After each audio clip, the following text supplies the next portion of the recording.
left and right, that's how does I come, left and right,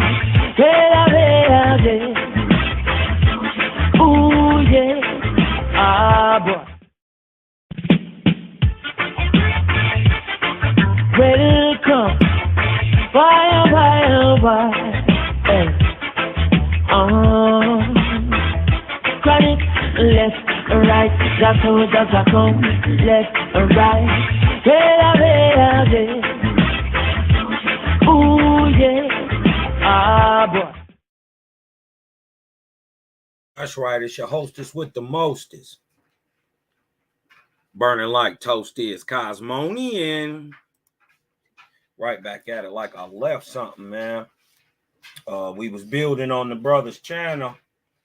You know, first and foremost, man, all praises to the Most High Creator, Jehovih, Creator, sun, moon, and stars, the Creator, the Quickener, the Destroyer, the first and last, the Alpha and Omega.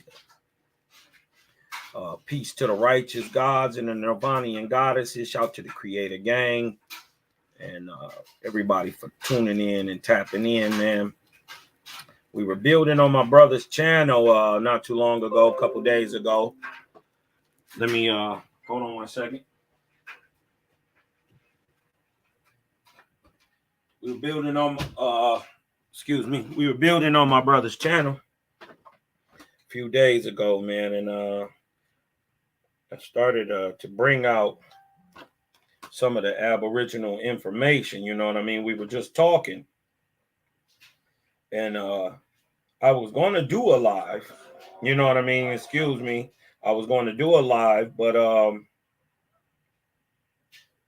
I just tapped in with my brother, come to find out what he was bringing out was lining up with what I was already researching. You know what I mean? And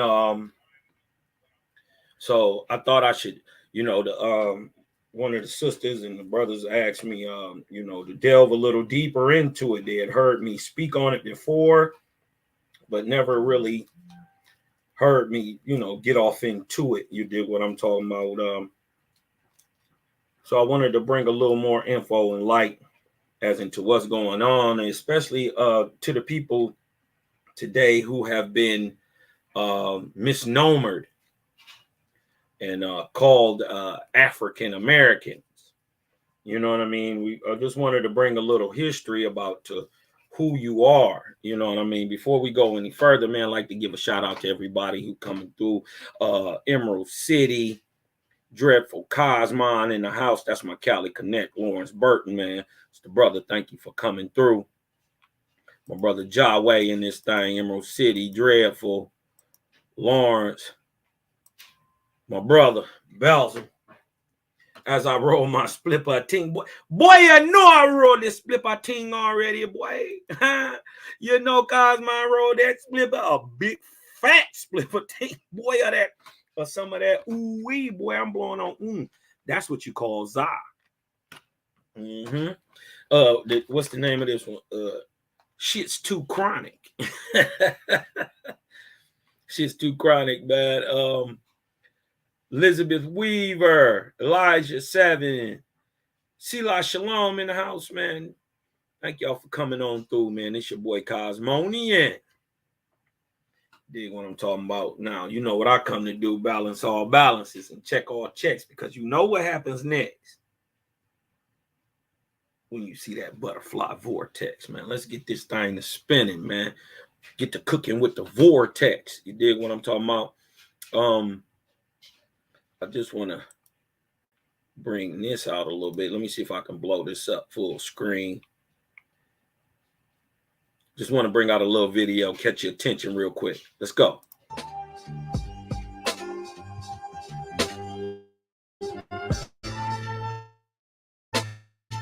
For so long, and for this day I prayed, that the stars would help me guide my way home. Lost in the land of our ancestors, who knew it was the dirt beneath our feet. That's not where they tried to tell us. For years in school, we were gone off McGraw-Hill textbooks. No truth, no shame. And at the point that I realized the truth had been disguised, that I'm not African, who am I?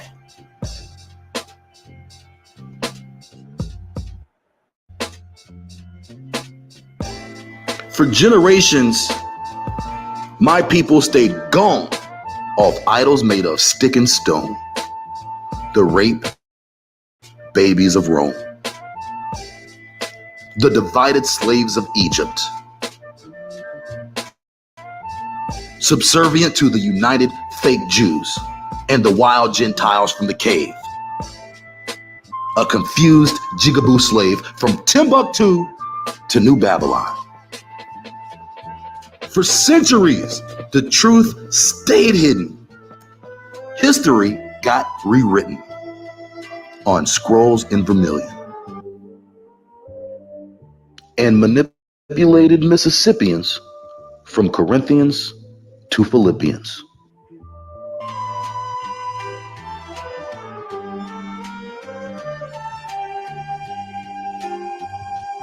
Good one, y'all. Pay attention. Pay attention. This is fair use. Shout out to the day trippers.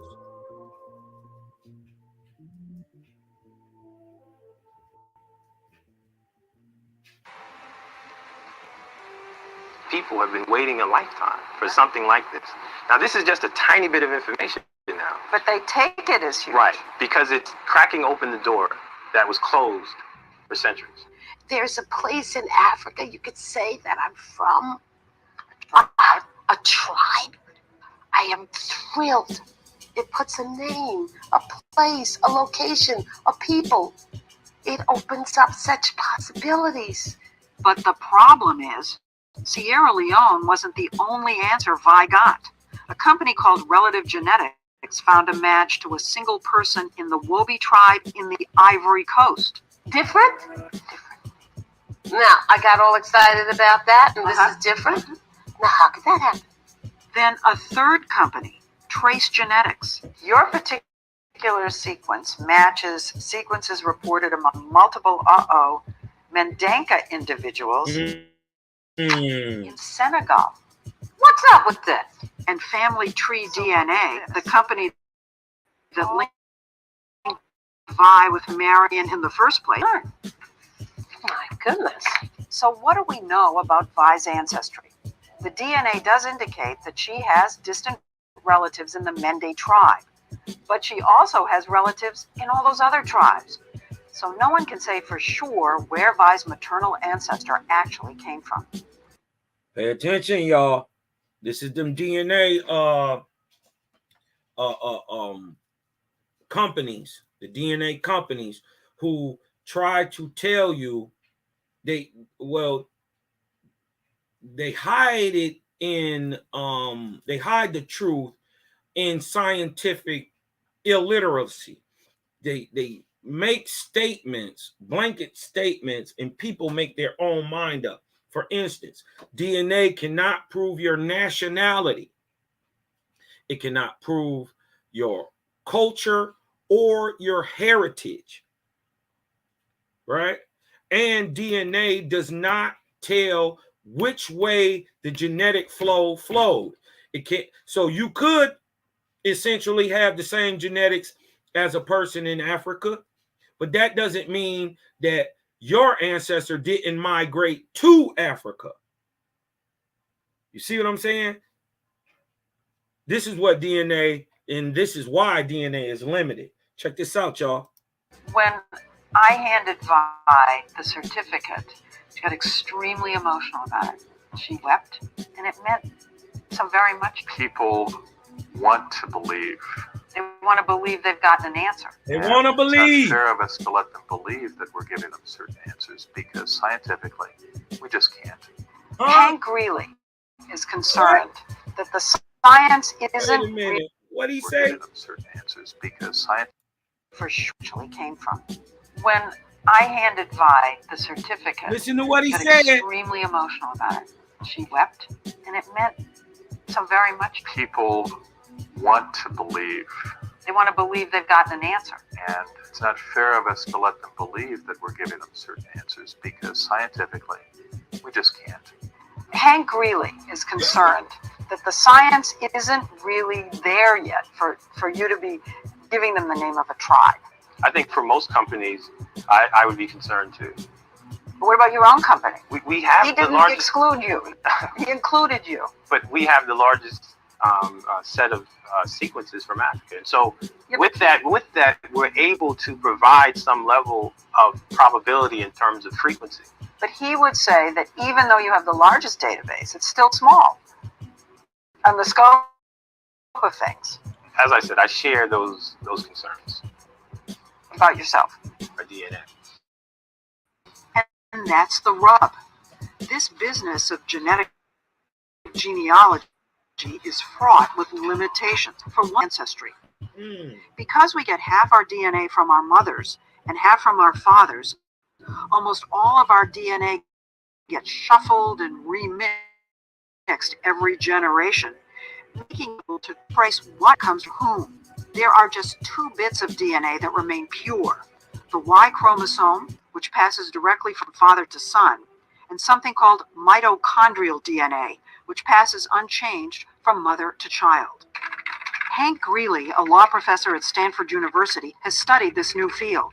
He worries that people don't realize just how many ancestors they actually have. 8 generations ago, both you and I had 256 great-great-great-great-great-great-grandparents. Wait, you're saying that if you go back 8 generations, we have 256 great-great-great-grandparents? Yes, it doubles every generation. So you've got 2 parents, you have 4 grandparents, you have 8 great-grandparents, 16 great-great-grandparents, and it adds up fast. It adds up so fast, in fact, that if you go back 20 generations, you've got over 1 million grandparents. 1,048,576 to be exact.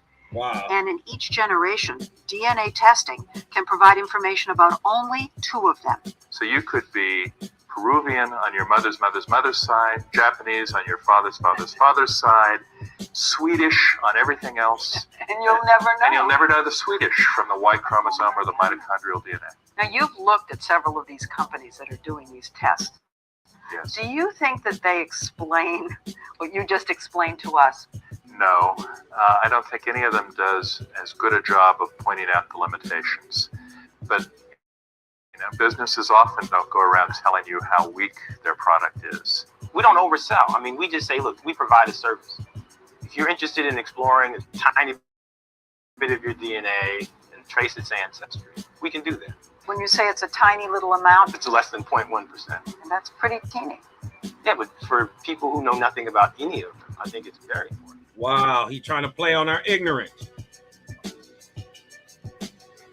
When you say it's a Wrong tiny people. little amount, It's less than 0.1%. and that's pretty teeny. Yeah, but for people who know nothing about any of them, I think it's very important. Less than 0.1, not 1, 0.1. Less than that. It's actually 0.01. The recent attention being pushed toward ancestry companies is far more than just a ploy to extract priceless DNA from medical research. It's also a method of pushing the false historical narrative among Black Americans that their ancestors were not here before the first Europeans. Now, look at the people. This process is marketing specific upon the scientific credibility of the DNA. They called them Africans. We're looking for Africans. Remember, did any so-called group like the Yoruba, like the Ifa, like the Congolese, like the Sudanese, did any of these people call themselves African? Keep that in mind. Extraction process. The term DNA has become a trigger word, meaning accurate or foolproof. As it's seen to the public, but how accurate could a DNA test possibly be, considering we have 256 grandparents in 8 generations, and only 2 can be highlighted through a DNA test? DNA should never be confused with ancestry. Without doubt, this is an extremely vague result for a process that most people think is foolproof. Surely there's a better way, and in fact, there is. Public birth records. The most accurate process of tracing one's genealogy. Or can you trace your lineage? If your ancestors were slaves, even records? Huh?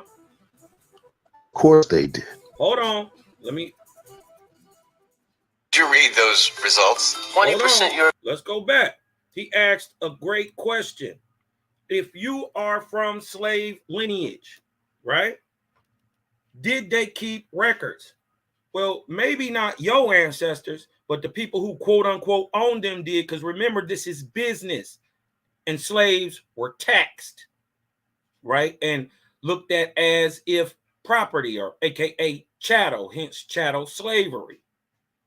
So would they have been documented? Yes, they would have. So if your ancestor came off a boat by genealogical study, you will be able to show not only what country they came from, but who sold them, who bought them, what year they came over here, where they were sold, and to who they were sold to.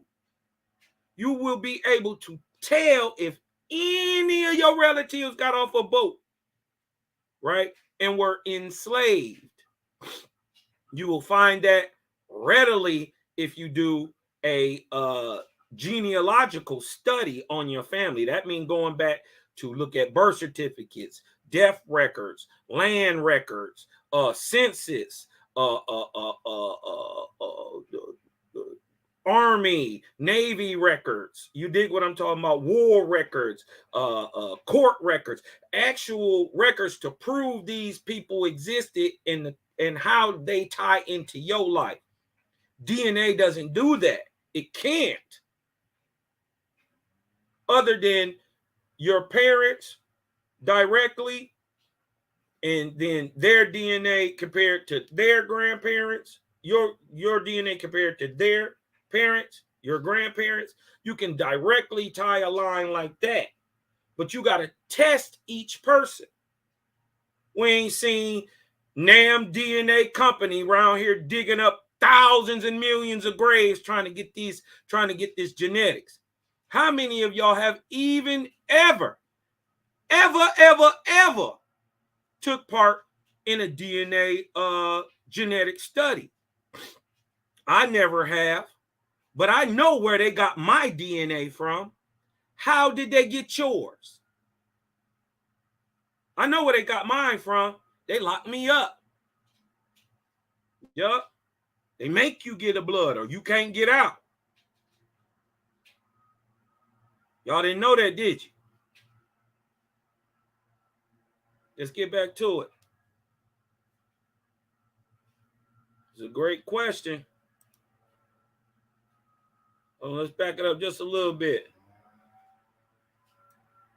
Did they keep records? If your ancestors were slaves, did they even keep records?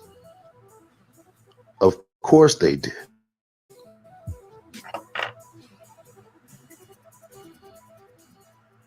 Did you read those results? 20% European. You were 1/5 white. Wow. Oh, man. I'm horrible in sports, so maybe this explains that. My jump shot is horrible. 19% European. Are you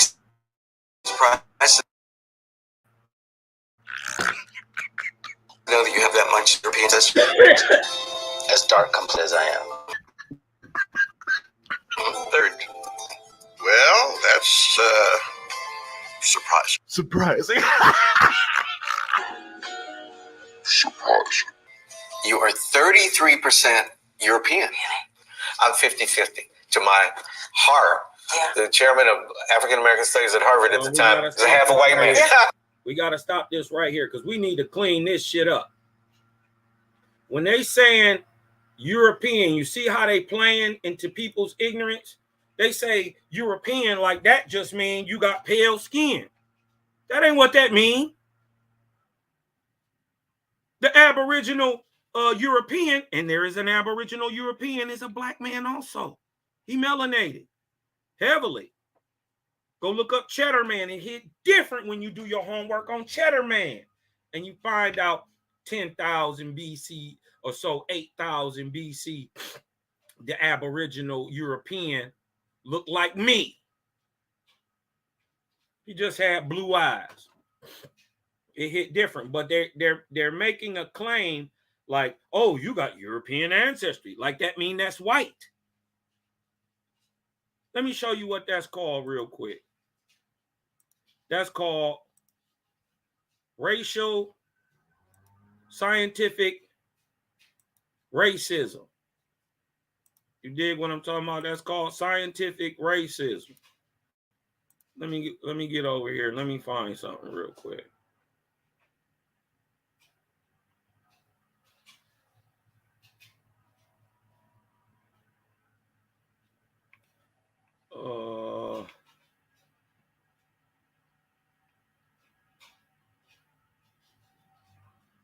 Let me look.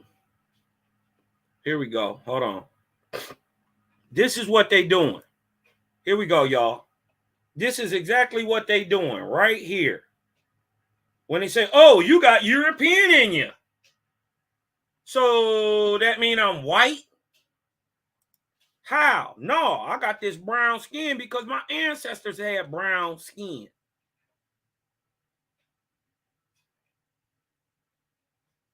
This is what they're doing. They're practicing the typological model. This come out of evolutionary Darwinism and the eugenic system. They think these stupid, I hate to say that they're ignorant.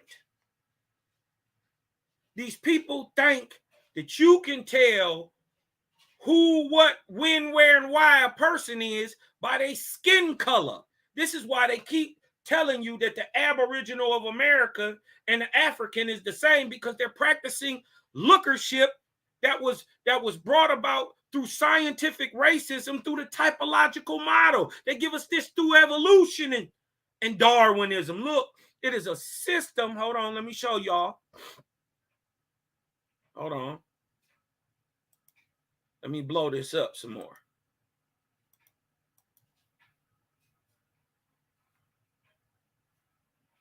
Make sure y'all can see that. Let me take myself out.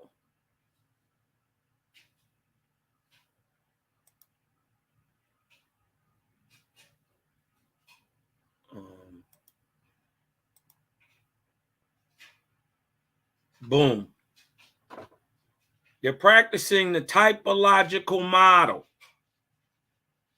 It is a system for classifying people based on the false assumption. Look at that. Look at this. Based on the what? The false assumption that humans can be unambiguously placed into races. We got to get past this shit. You think you can put people in the races and classes by skin color. This is how the Aboriginal American becomes African. Huh? Because they put you in a model that does not benefit you. What was Darwin's whole point? That his people, the pale-skinned Europeans, were the top. of the evolutionary chain when it comes to Homo sapiens. They were saying that the new nigga, and they understand they knew, the new guy is the peak because he would have been through less of the evolutionary process and since came later, but since it's more perfected. That's the whole idea. They was trying to give themselves a history. Right? Look. It is the false assumption that humans can be unambiguously placed into races on the basis of selected traits such as skin color or hair form and body shape. Advocates of this approach incorrectly, it's already been debunked, is scientific racism. Advocates of this approach incorrectly believe. Look at that word. What is this? This is subjective. It's unprovable. It's opinion. Huh? It's belief. They believe that there are more or less distinct populations of people from different geographic regions. Not true. We see the most variation in Africa.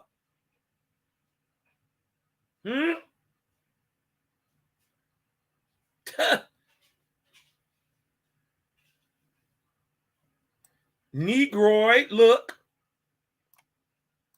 Mongoloid, and Caucasoid are examples of this typological grouping. So, in fact, there are no Caucasoids. There are, in fact, no Negroids, no Mongoloids. But we have been indoctrinated with this understanding. So, when we say Negroid, understand that we're talking about the people who look like us. When we say Mongoloid, we're talking about Asian, phenotypically looking people. And when we say Caucasoid, when in fact they are, Herodotus admits they are people of Carchemish and are of Egyptian extraction and dark as buck. Herodotus admits this. The Caucasoids are Negroidal too. So you see how it don't actually fit what's going on. And to prove that the Caucasoids are Negroidal, the King Menelik II of Egypt clearly states he is a Caucasian man. And then to double down on that, Haile Selassie also doubles down on what Menelik II says, that he is also of Caucasian extraction also. But when you understand, like Herodotus admits, that the Caucasians are of Egyptian stock, then it makes sense why the Egyptian kings are saying they're Caucasoid. Don't get caught up in the colorism. We don't do that over here. This ain't no racist religion. Our God is not telling nobody to hate nobody. You dig what I'm saying? Give me a second, y'all.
All right. Sorry about that, y'all. You know what I mean? But we got to get past this. The colorism, the racism, the hate. What did true God say? What did the goddess say? By the way, there's a goddess today and not a god. It's a female. What did she say? She said, I'm not coming here to tell the people what to do. I come to breed a new race of men who will fulfill the ancient laws, rights, and ceremonies. We get it, right? You've been praying for the creators or the Lord's heaven to be here on earth. Well, true God today, or goddess today, Jehovih, shout out to Jehovih Antithotis, the Antithotis. You know what I mean? She says, I'm coming to breed a new race. And this is one of the reasons you've been seeing all the sorcerer, witch, mutant,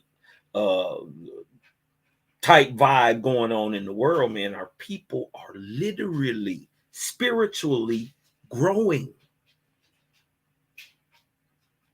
The proof of that is we are not our fathers. We totally different. And to double down on that, we not our children. They totally different than us. And anybody trying to say they not, boy, you ain't watching. Them kids different. They special, man. These new babies is something different. If you had a baby born after 2014, you better go talk to that nigga. He knows something. You better go talk to your grandbabies. They know something. They different. They are different. Florida Dan. When was the name Jehovih first revealed to man? Okay, we'll get back to that. Okay, but when man began, but first of all, when man could be able to understand that there was something other than himself, the first words he uttered was like a child, like man would in his primitive state. Those are the sounds that the wind making, just so coincidentally, some would say, are the main vowels of our spoken language, of phonetics in itself. The sound that the wind makes. So Jehovah had been introduced to man from his inception. And since man could talk, since he could first utter words, he spoke of the great spirit, all that was, all that is, and all that ever shall be. So hope that answered the question, Florida Dan. Let's get back to this, though. Surprising.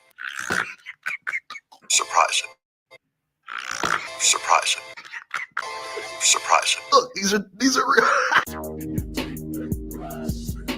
Here is a prime example of how disgustingly low the world will go to hide who you truly are. The puppets at institution Harvard and make them Dean of the Department of African American Studies. In 100 years, academia will support the idea that blacks are descended from Europeans and Native Americans no longer exist. Damn. But why isn't Native American DNA showing up in test results? Go to Google right now and check out the hundreds upon thousands of complaints from people claiming that they have Native American ancestry, But the results came back, and they were sitting there with the Don Cheadle face. All these Native American grandparents, well, according to Ancestry.com and MyHeritage and 23andMe and a slew of other DNA charlatans, your grandparents lied to you and everybody about who they were and about who you are. According to them, your grandparents are liars. And their DNA test proves that. So what's the real reason Native American ancestry doesn't show up on any DNA tests? Just as with anything else, money, power, control.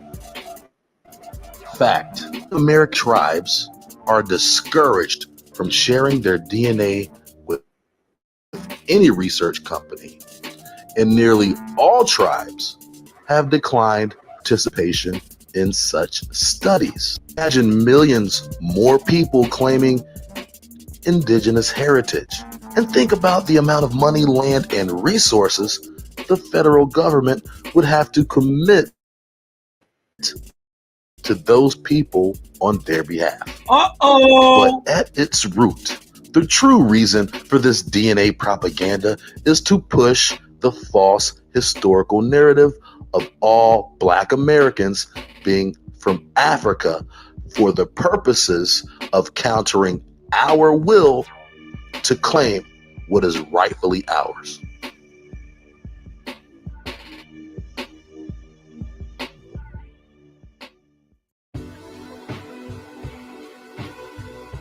One thing that you will often hear is that Native Americans aren't Black.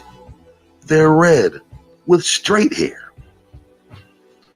When someone makes a statement like this, inevitably it's just because they've been totally brainwashed with a fraudulent historical perspective.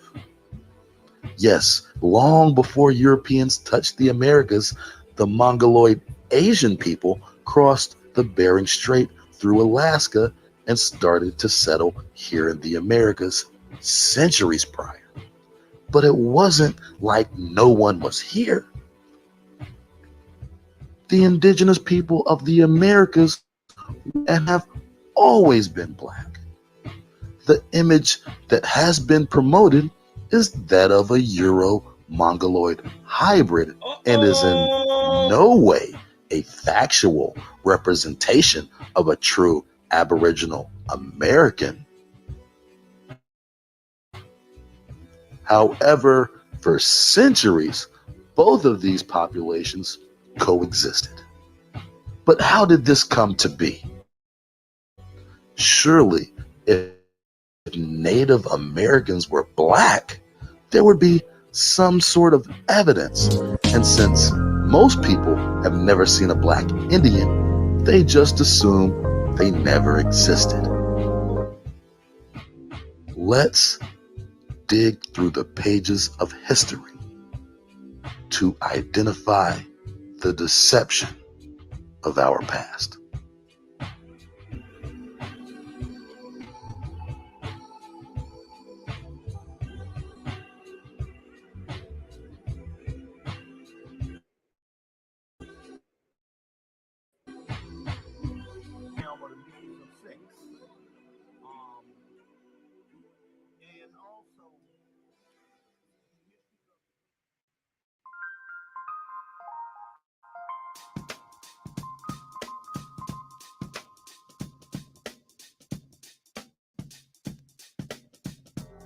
Hernando de Soto was one of the first colonial explorers to travel into the interior of the Americas.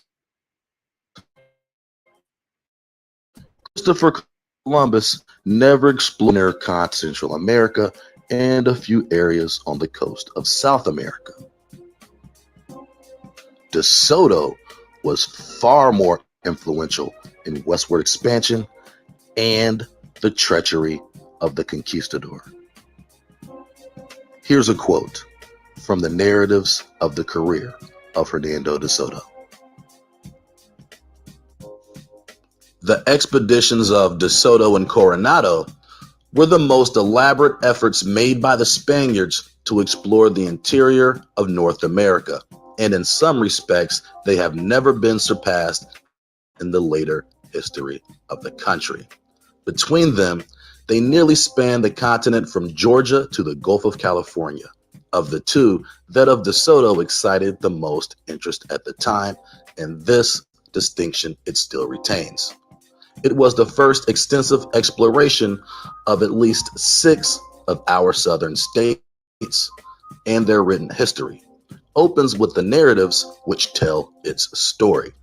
These same narratives contain the earliest descriptions which we possess of the life and manners of the Southern Indians so famous in literature and history. The Choctaws, the Cherokees, the Creeks, and the Seminoles. These narratives also record the discovery of the Mississippi River and the story of the first voyage upon it by Europeans. As a young man, Hernando de Soto made his first voyage to the Americas before the age of 20. This was seen as quite the accomplishment. On his second trip, he teamed up with a unit of other Spaniards and ransacked Nicaragua. Later on that same voyage, De Soto was an instrumental player in overthrowing the Incan Empire.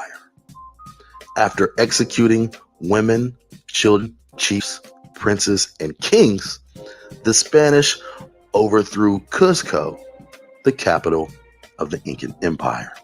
Having ransacked Peru for its riches, De Soto returned to Spain to present his spoils to the Spanish crown.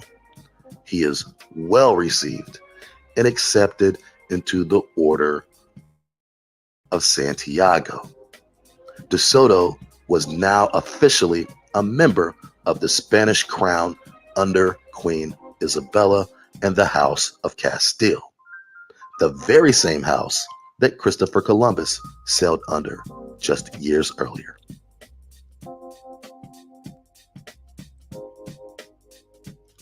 During this time in New World discovery, Rome was aggressively sending fleets to the New World. And under Papal Bull Dum Diversus 1452, the Pope decreed that all non-Christians will be subjugated to perpetual slavery. Then in 1493, Pope Alexander, Caesar Borgia's father, signed Inter Caetera, which extended that infinite slavery under God to all lands west and south of the Cape Verde Islands. The Pope also gave exclusive rights to the families of Portugal and Spain, Ferdinand and the House of Aragon, and of course, Queen Isabella and the House of Castile. On his final trip, De Soto was given permission to colonize Spanish Florida and the southeastern United States.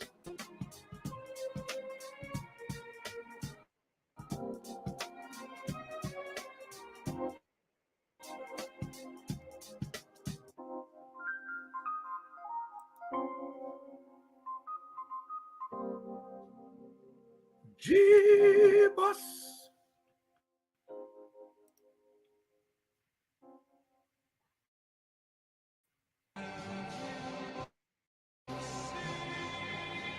The southeastern part of the country had the highest concentration of indigenous Native Americans. That fact still holds true to this day.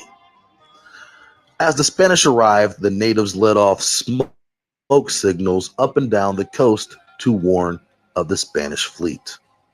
When De Soto landed in Florida, he brought with him over 600 men, over 2 horses, and hunts. A known fact about the conquistadors: they brought attack dogs, mostly mastiffs, and hounds who were fed a steady diet of human flesh and trained to kill. Most villages were small with less than a dozen homes. DeSoto and his men would roll 300 deep up on these villages. DeSoto would read a statement to these natives as he arrived. You and all your lands now belong to the crown of Spain. Submit and accept Jesus as Lord, and you will be spared. And should you refuse,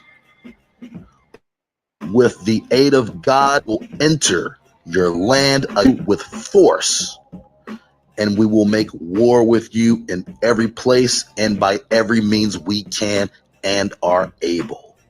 Their God okayed this. We will put you, your wives, and children into slavery. This is called we will dumb take your property, and we will do you all the harm and evil we can. God okayed it through the doctrine of discovery. And biblical God. That's exactly what they did. DeSoto was well schooled of slaying Indians. Wow.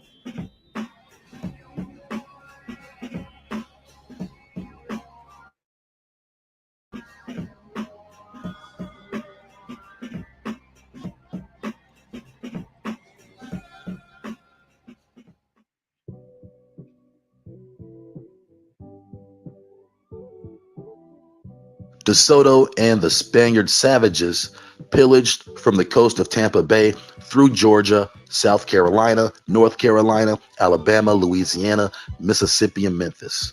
A picture of DeSoto hangs in the White House, heralding him as a hero and as the man who discovered the Mississippi River. Did y'all see that? A hero and Carolina, Alabama, Louisiana, Mississippi, and Memphis. A picture of DeSoto hangs. Look. They killing the niggas. Right? Who over here helping?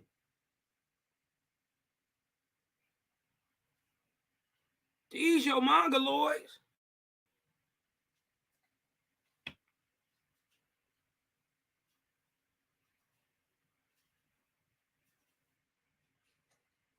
You dig what I'm talking about? These your mongoloids. They not fighting them. They got with them. This is how your brown buck got enslaved. And this is how they became Eurasian. Well, I believe they were Eurasian when they got here. But look at the mongoloid type.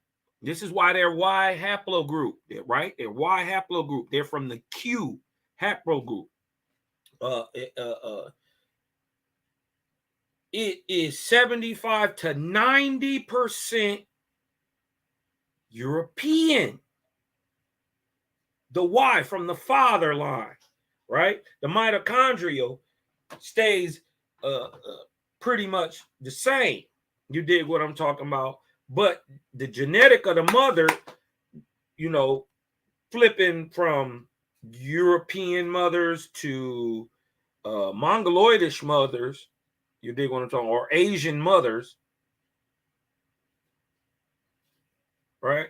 Changes the stock of the people, even though the mitochondrial in effect doesn't really change. Look at them. They with the shit. That also show you, look, these people in these wigwams and all that, that ain't you. You wasn't in no woods naked running around. You ain't no Indian. No. You built San Francisco. You built New York. You built Detroit. You built Miami. You have been living in apartments. Listen, there are apartments built in the Southwest, in the Anasazi. And mind you, what we learned from Owaspy is that in that area, there was a great destruction. And these steel apartment buildings, 2,000 years old, still have running water and toilet systems in them. 2,000 years old. So you can't tell me we was in the backwoods, bucket naked, just running. That wasn't us. That's them.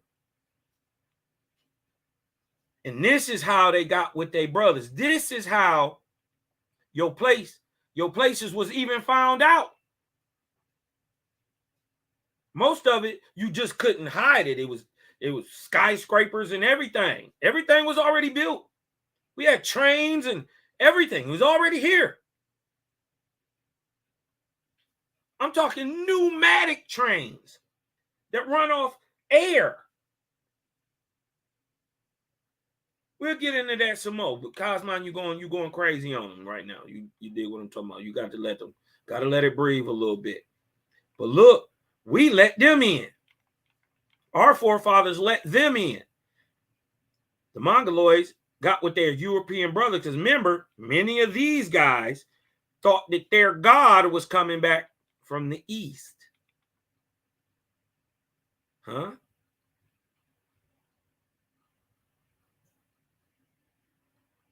So who was you warring with when these people ain't warring? They got with you.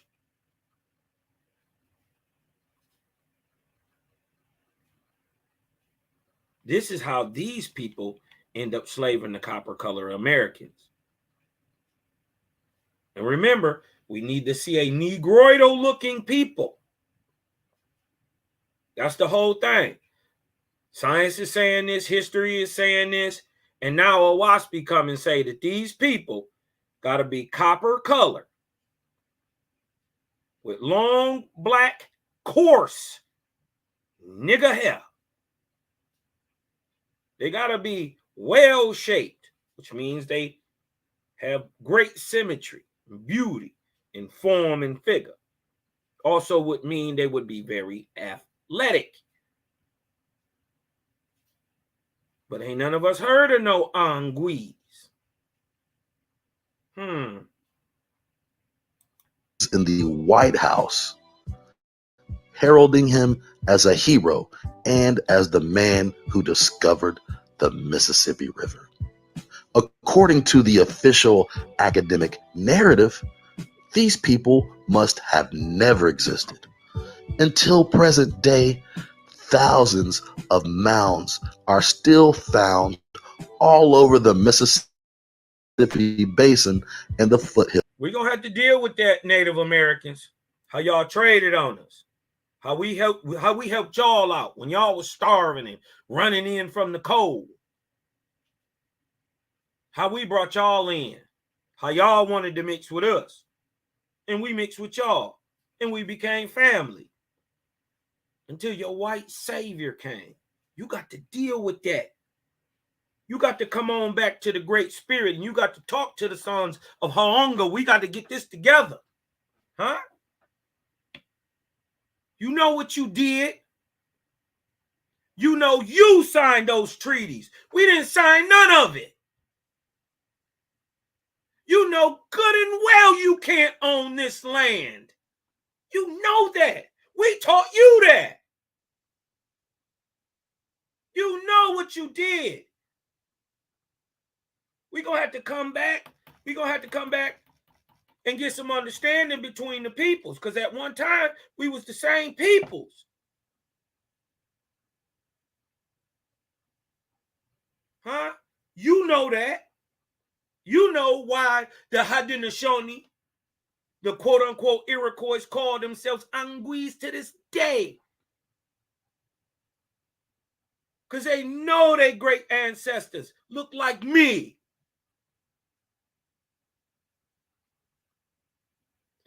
They want to practice lookership until somebody else practices it.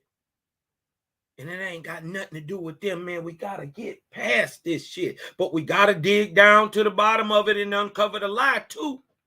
Because what you hiding? Why I got to be after? Because If I got brown skin, I must. There is no possible way, Cosmon, you could be anything else. You have to be a black African nigger slave. Boy, you gotta be that. I have to be. As a matter of fact, well, then I would just ask the question, show me an Aboriginal anywhere that's not brown. Even a European. Show me he brown. Show me one. Anywhere, ever. Huh? Okay. So we got to get past that, right? See how you stump an argument out real quick? Hills of the Appalachian Mountains, including the Cahokia Mounds in Cairo, Illinois, which at one point in time was a city bigger than London and Rome.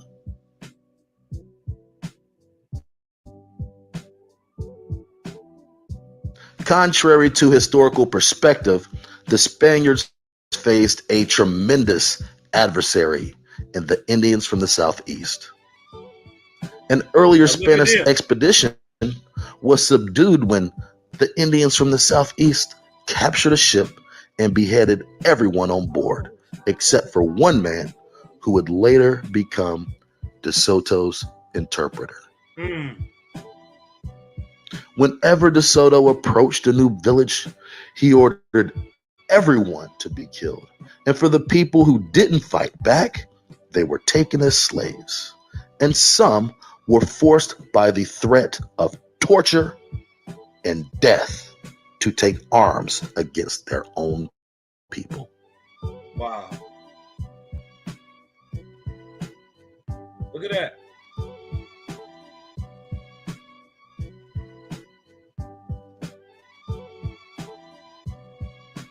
Man, could you imagine living during them times? I couldn't. I think the creator I was born when I was born. I lived during the Cosmon era.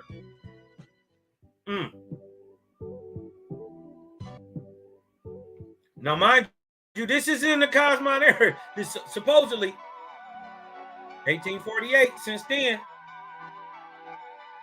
oh, wait. In nearly every case, De Soto and his men outnumbered the natives 3-1, sometimes as much as 10-1. His army numbered nearly 1,000 men, half of which were captive slaves being used as frontline ragdoll pawns during the battles that broke out between the Spanish Romans and the Indians. When a battle ensued, it was reported that many Indians from the fighting tribes were as young as 4 years old, and these children would even take their own life in lieu of being captured by a cruel Spaniard.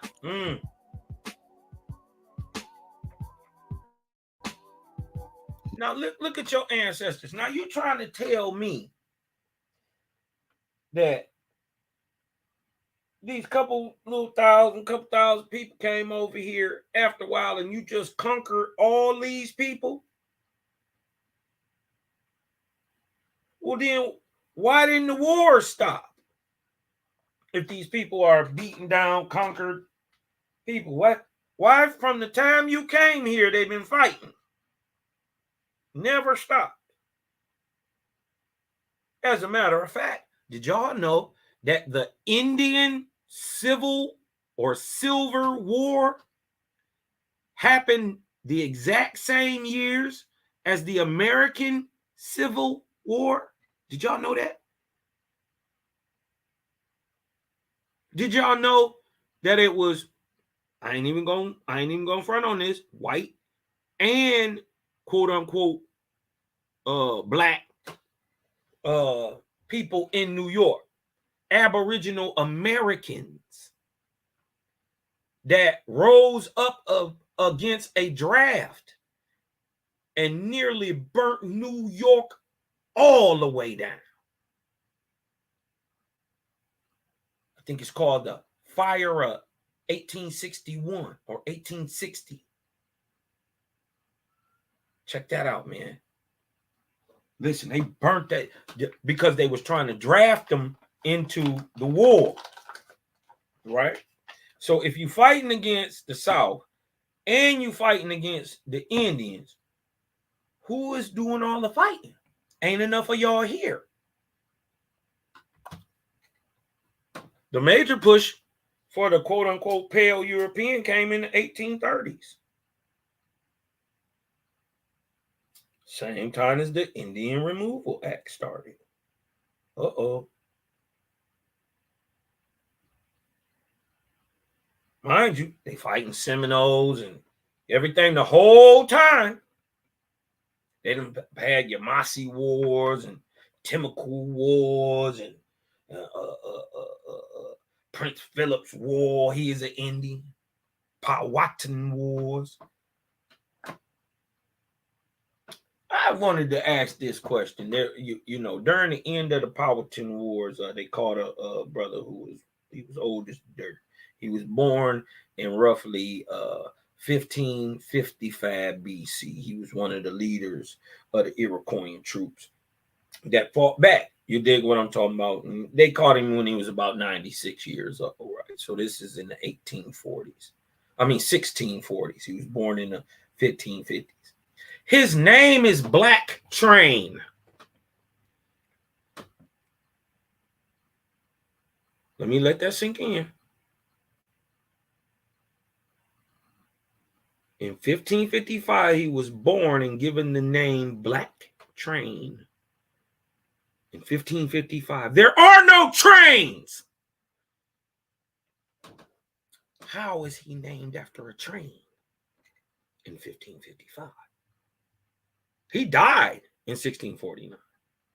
Before there was a train anywhere in the world.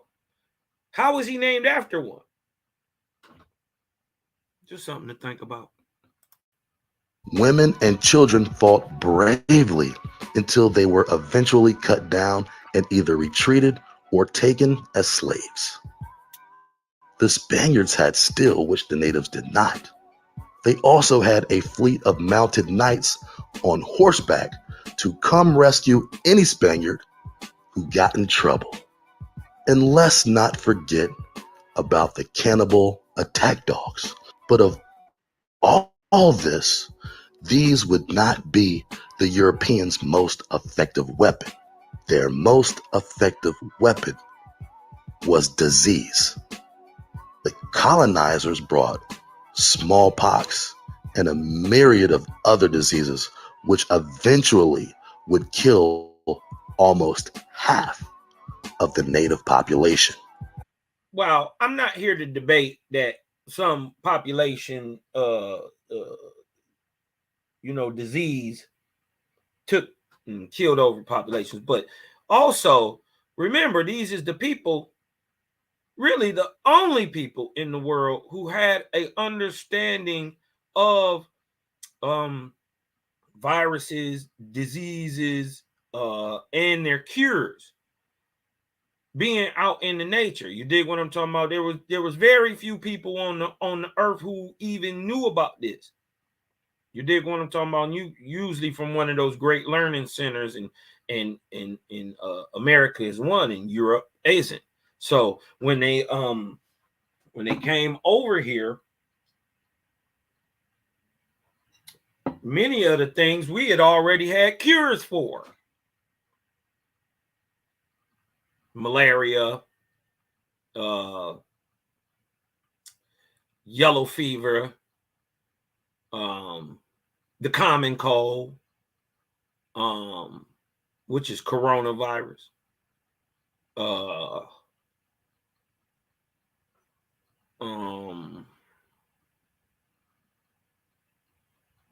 everything.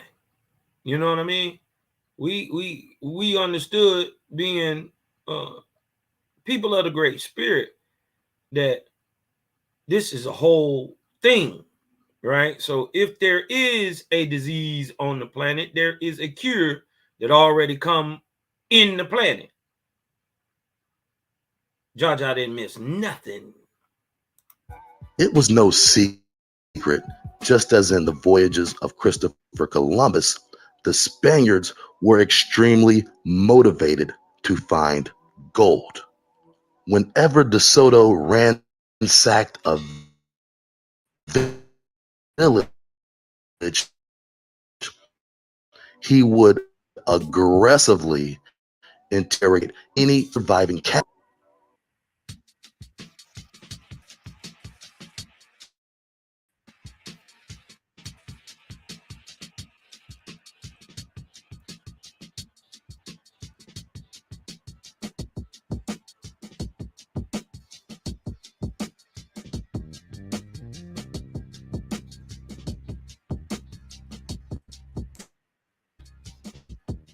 Always will remain the countless stories of this Spaniard's savagery. His men killed hundreds of thousands of black natives from Florida to Georgia to North Carolina to Tennessee to Mississippi, all while enslaving any survivors. These men, not just in North America, but in South America before, responsible, doubt, half the population. On later expeditions, it was noted that the once Mississippi bound people and where there had been hundreds of villages, remained just a few. Every legitimate account of the Native Americans prior to 1700 depicted a dark to copper-skinned race of people who dominated the landscape. But after 1800, every single image this American changed. Check it out. It's a big difference. Why is that? When we look at the Spanish depictions of the natives, much is left to the imagination, and it's beyond obvious that these portrayals were completely fabricated in order to characterize the natives as subhuman barbarians. The fake Jew news of Spain often showed the natives as bald, white savages. In 1524, over a decade before DeSoto pillaged Florida, Italian explorer Giovanni da Verrazzano said this. Wait a minute. Wait.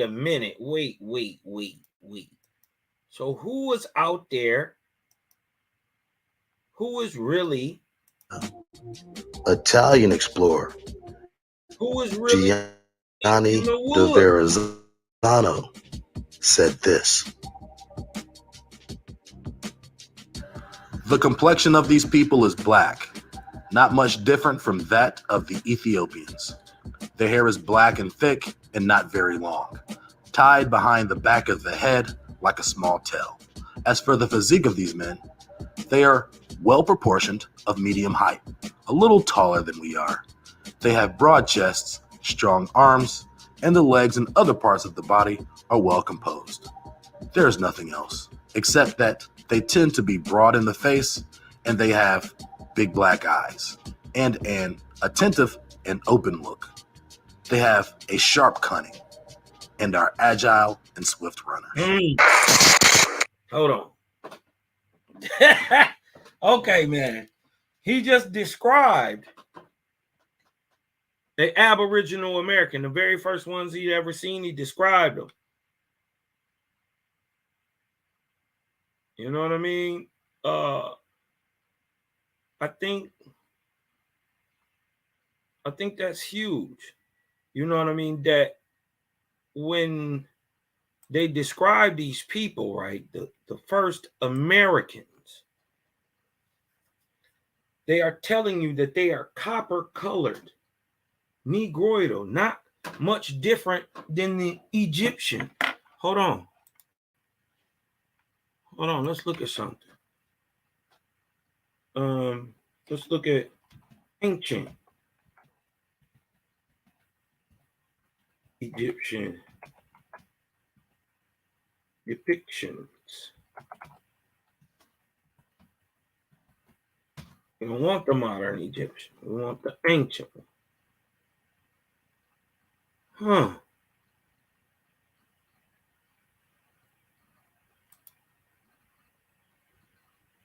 Huh.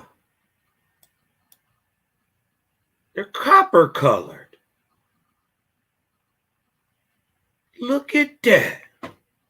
Well, what do you know? They got the locks in their hair.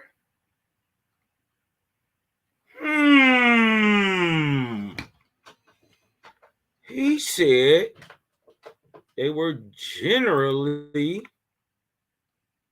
like the Egyptian. Hold on, let's go back and run that back just a tittle tattle.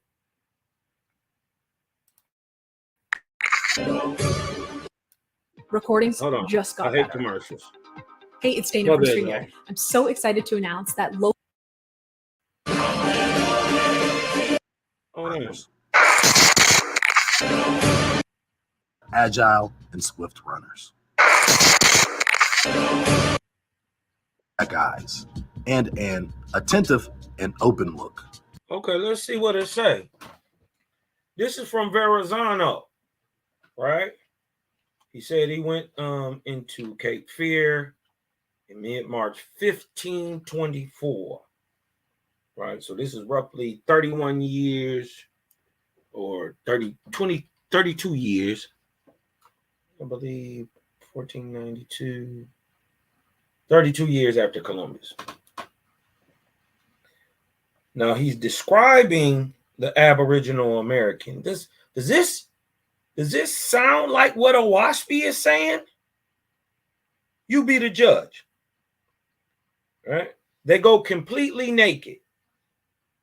Right? And just understand who is looking at you, right?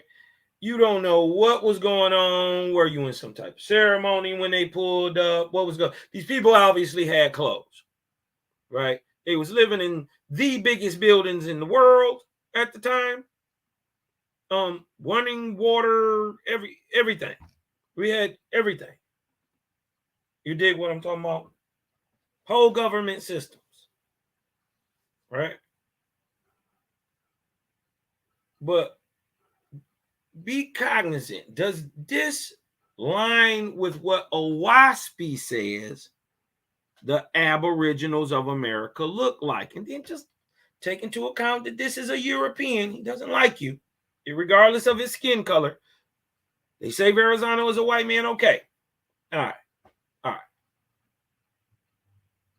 But understand that this is from a dude who don't like you, inspired by Luamang, right, to kill you, and then given the okay by the popes that they can kill you if you don't convert, and you can take everything that they got, right? This is Dumb Diversus. This is the doctrine of discovery. Check it out. They go completely naked except that around their loins they wear skins of small animals like martens. It's like a weasel, with a narrow belt of grass around the body, to which they tie various tails of other animals, which hang down to the knees. The rest of the body is bare, and so is the head. Some of them wear garlands of birds' feathers. So that's like a neck piece of bird feathers. They are dark in color. This is lining up with what Owaspy say. Not unlike the who? Not unlike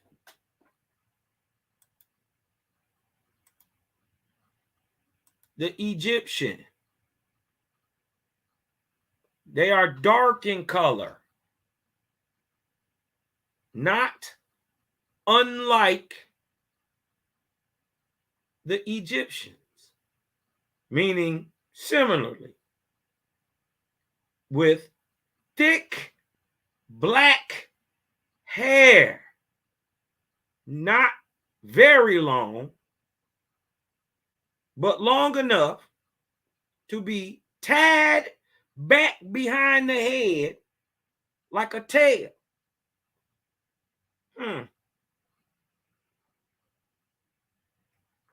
Does this sound like any Native American you have ever seen in your life? Anyone you've seen in any dark, like me, got to look like an Egyptian. He got to have this thick nigga hair, and he can dread it and tie it back behind his head like a tail. Hey, is that where we was getting rat tails from back in the 80s? Y'all remember the rat tails? That's crazy. Is that like genetic memory? Huh? I'm asking you a question, but I'm telling you something. Is this genetic memory?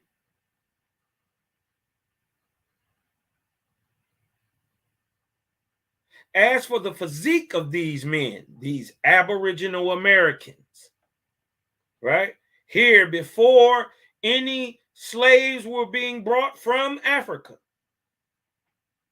even if you attempt to say that the Moors who brought Columbus here were of African extraction, there would still be, the understanding is, first, they're Spanish. So these are men who have been Spanish for a long time, who may have come from African extraction. These are Europeans. And because there are Moors, being said that they are Moors, these are people who predate the pale-skinned European being there in Europe. So your Moor would be your more Aboriginal European. That's all you're saying. You're saying a dark European when you say Moor. Later in time, Islam is tied into that. During the conquest, during the 700s, that's tied in to Moorishism, because those are the people who went on to populate Spain, Portugal, all the way up France, everywhere. You dig what I'm talking about? Germany, even all the way up in there. These are the same people. You know?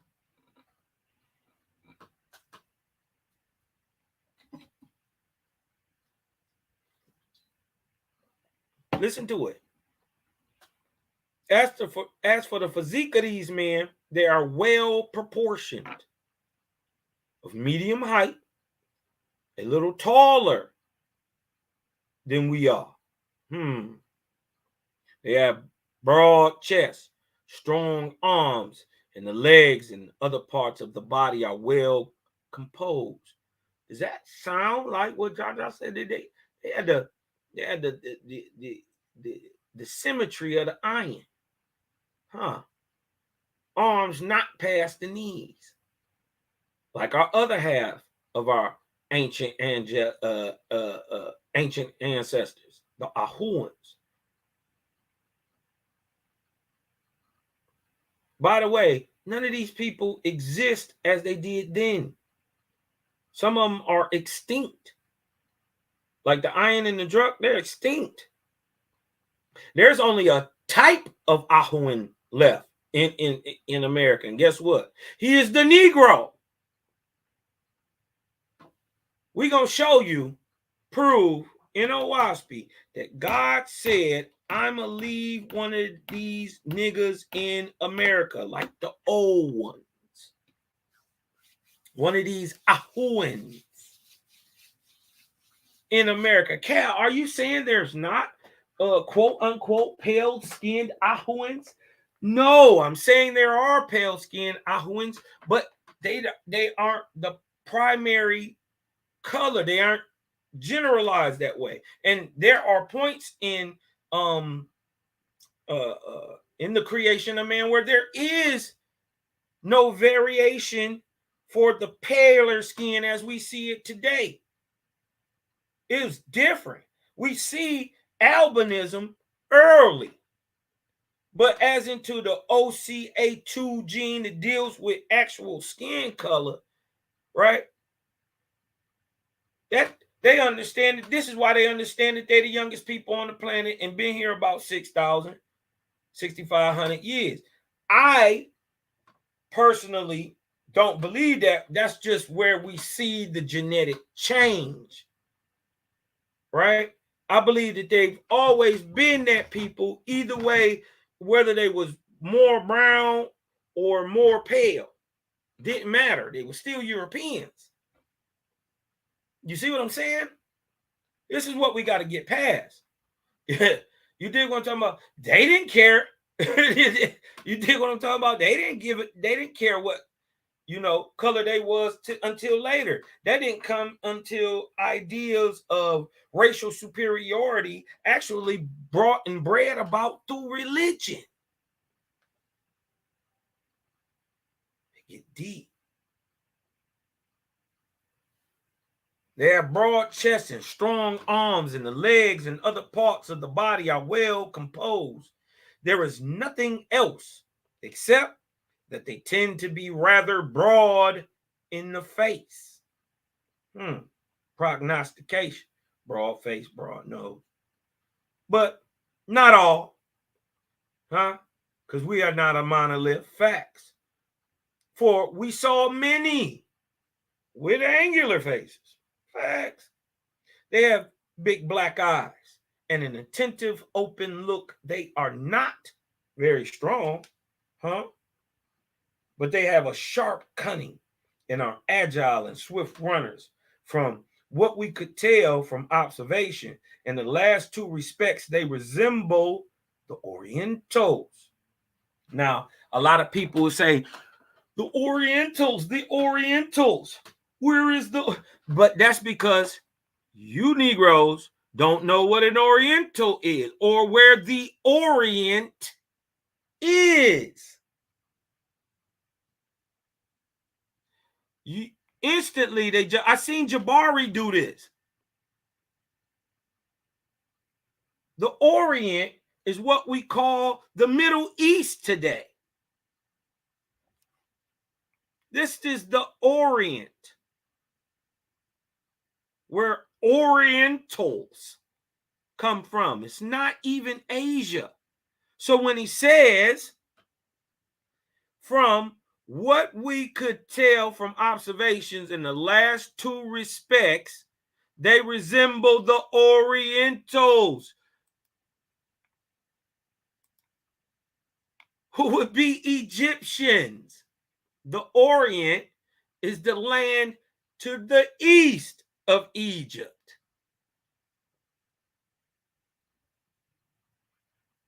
So yeah, this is why he compared them to Egyptians, because the Aboriginal American looks like an Oriental, which would include an Egyptian. Shame on you, Jabari, for trying to do that. Shame on you. You know what I mean? Playing on the people's ignorance, man. That's not cool. I don't like that.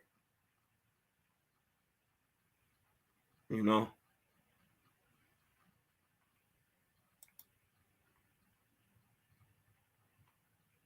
Particularly those from the farthest Sinaian regions. Where is the Sinaian region? Where is the Sinai? Anybody know where the Sinai? You know where the Sinai Peninsula is?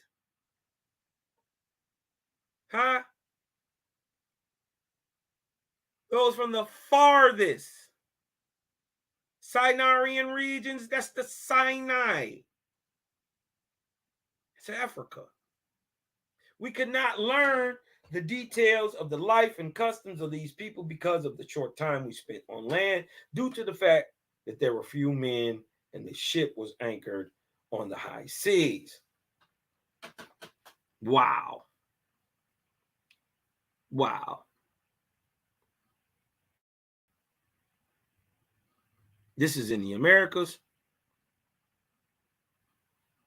You dig what I'm talking about? This is what they didn't teach us in school. They didn't teach us none of this.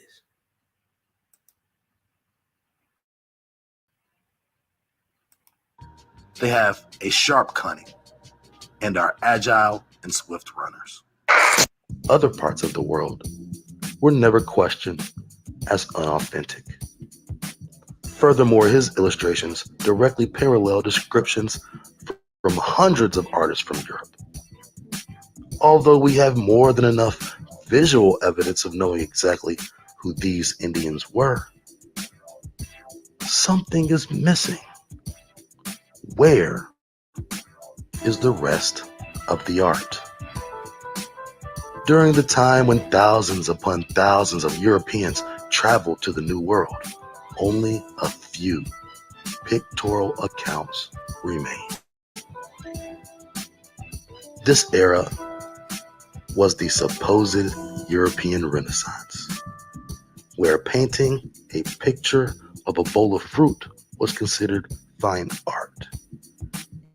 Yet, where one would expect to have tens of thousands of illustrations, we are left with just a few. These Indians completely scrubbed from history.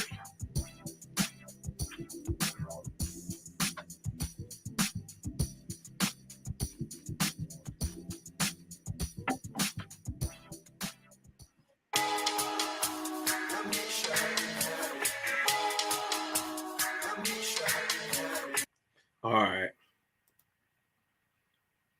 Let's go.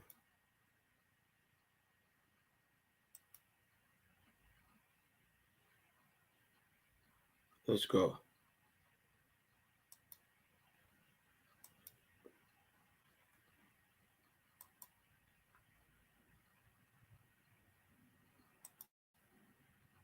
Now, the iron-leaning Ahuan, or I think Creator gave me a gift to make very complex things simple, right? So I want y'all to excuse some of my language. It may seem vulgar to some, but I just want to get the point across, right? So we're not confused about anything we're saying, because we've been lied to long enough now. If you don't feel that this applies to you, it's okay.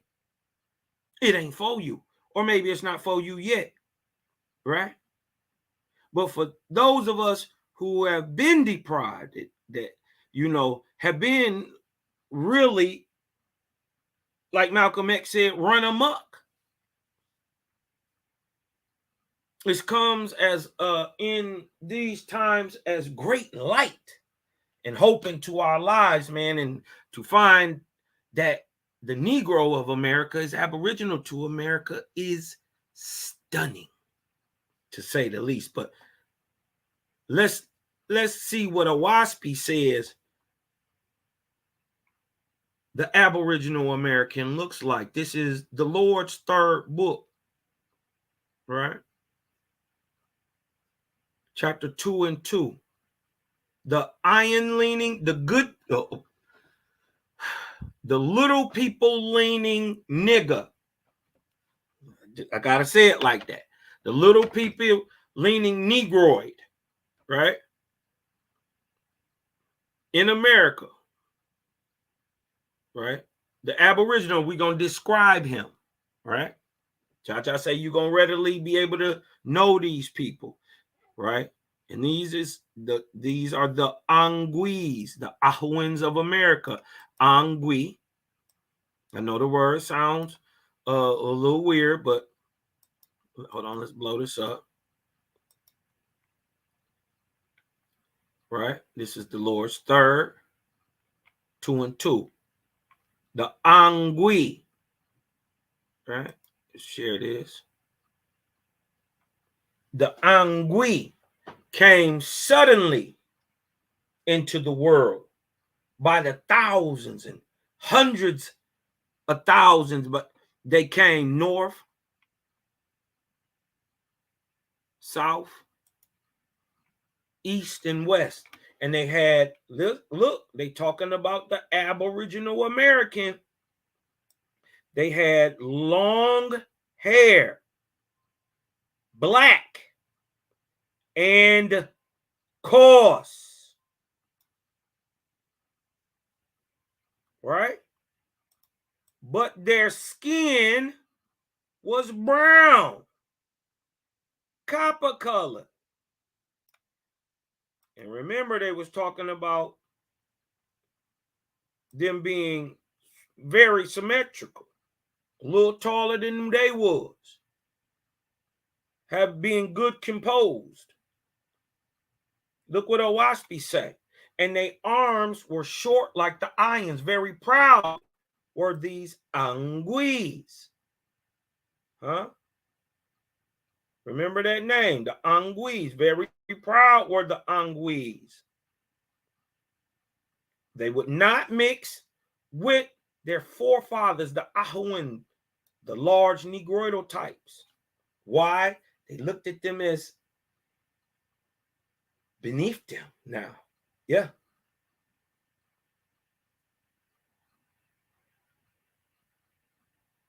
This is the difference when we hear in the mythical stories of the primordial gods to the titans, to the gods, to man. We see the progression. What the mythos is not understanding or is not explaining or is attempting to explain is that they're all the same thing. They're just variations of the man from once he is physical to now he is etheric. It is all man being expressed in that thing, whether you call it God or whether you call it Adam. Both are one thing being expressed in the great mythoses, right? Now, they was too proud to mix with the Ahuans, and they dared not mix with the sacred people because of the commandments. So the Anguigan became a new race in the world. So I want to ask you a question, because we got to go down here and we gotta go back and see what it say. We are describing these Anguis, right? These are a people in America right now. How do I know? How you know they right here, right now, Cosma? Because True God said, I'm going to keep some. I'm going to keep them. Just like the Ahuans of old. Now look. Look, everywhere in the world. Now, mind you, the drug, let's go back. Now, this is per the time, right? This is roughly, right? 3953 BC. From 7053 BC to 3953 BC, 22nd arc cycle after the creation of man. Man, this is going on. Now, today, the iron and the druk are extinct. So we have types of Ahuans, right? And types of Gan on the world, in the world. And today, the Angui Gan, or modern man, or Ahuan iron, the iron leaning Gan, is today called Angui Gan, and is misnomered as the Negro of America and African American. Right? Look, everywhere in the world, I just wanted to show y'all this. Everywhere in the world, 6,000 years before Cosmos, right? So this about let's just say 4,200. Everywhere in the world, the Ahuan is copper color, reddish copper in America, reddish copper. But why? Because the Ahuans of Japheth, the Ayans and Druks of Japheth were white and yellow and brown. In Persia, they were white and yellow, and they mixed with the brown Druks and pushed out a reddish copper people. Now look at this, dig this. In America, though, in Gautama, ancient Gautama, the Ayan, white and yellow, right, primarily. But we understand that right here, look, Ayans already come in every color. So everywhere that they're primarily, that just means better than 75%. 80, 60%. Better than 60%. There you are generalized this. But this don't mean white as we saying it today. European. No, this is albino. Right? And look, in America, we have the only black. Every other druk, brown.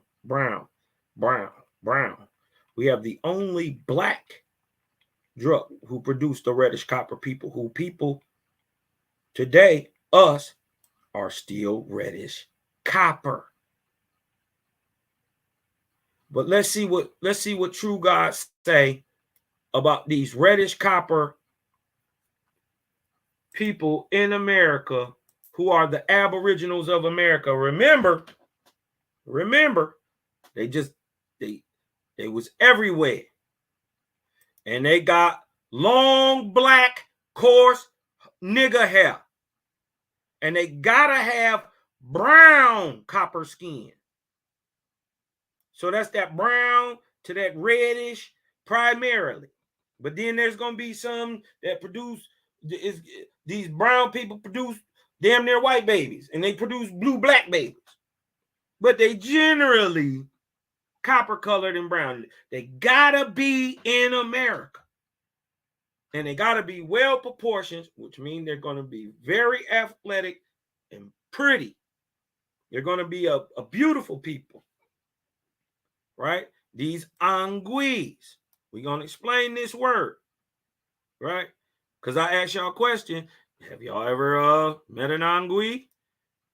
I don't know nobody who met no anguis.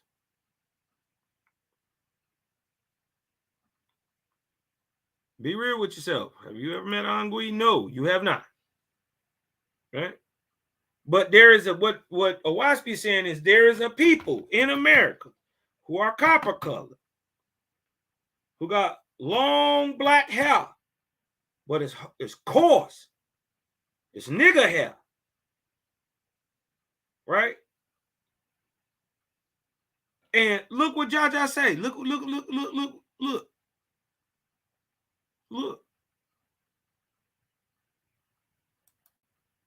Look what Jaja say. Because I'm gonna leave a type of these anguis. Right? Look what he say. This is the book of the wars. Book of the wars against Jehovah, chapter 21, verse 11. We drop down, right? We get to reading. Why is Jehovah going to do this? Right? Because the time shall come. Right? What time? The Cosmine era. The time shall come when angels and mortals shall know in truth that the Lord God, the Bible of any narrative,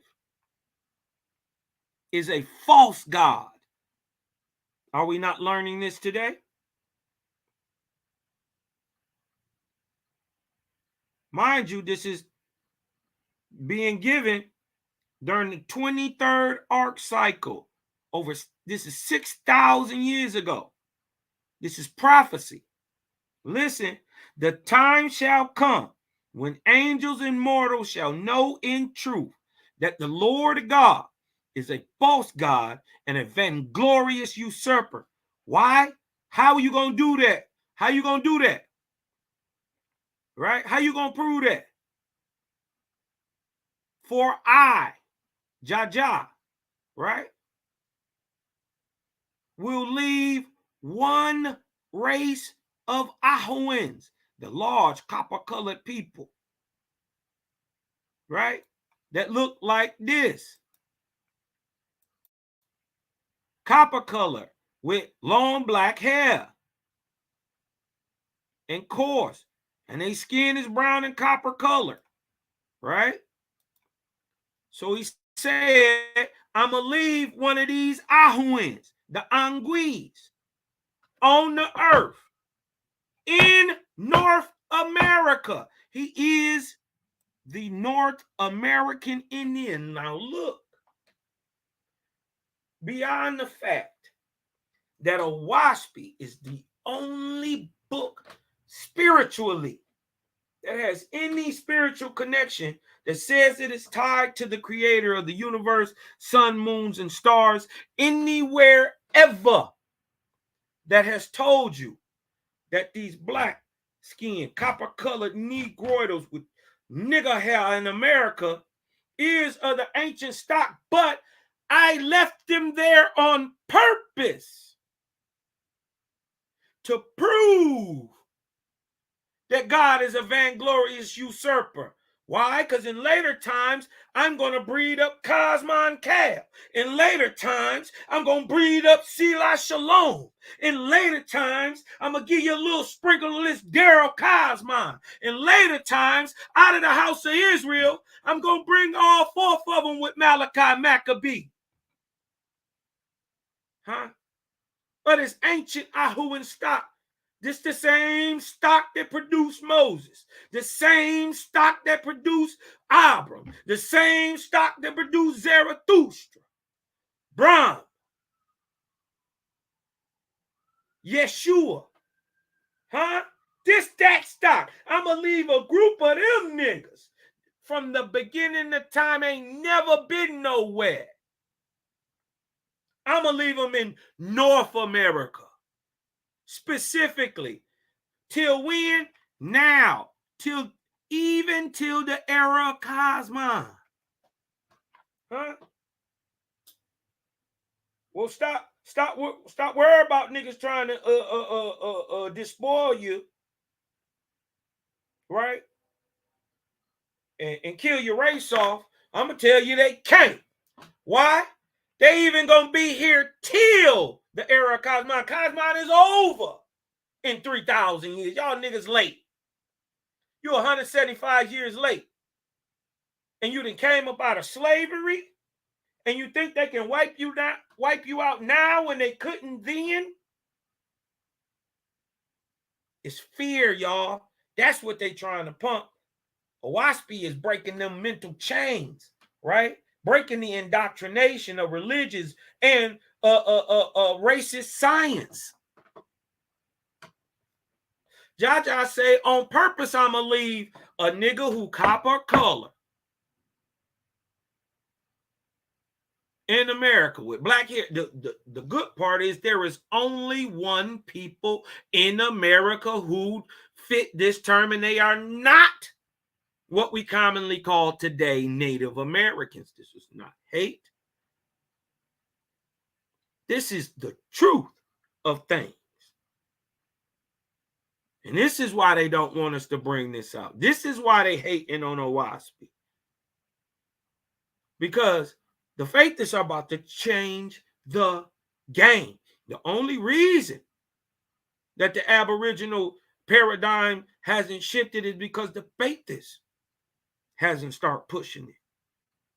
The reason it's about to be something is because people like me are coming out, starting to speak the truth.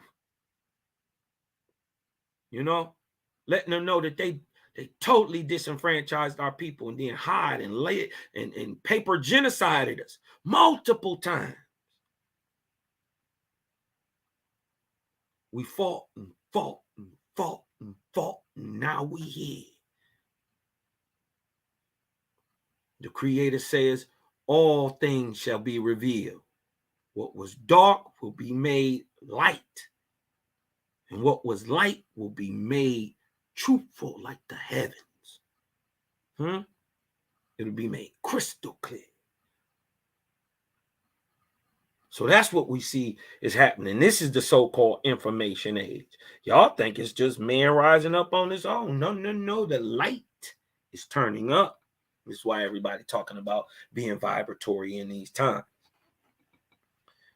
Why? For I will leave one race of the niggas in America. He is the North American Indian.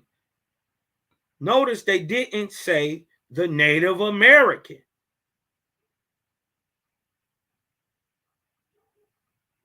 And the crazy part is a lot of the Native Americans, right, don't even like to be called Indian. They think it's a slur. No, it just ties you right back to your indigenous heritage.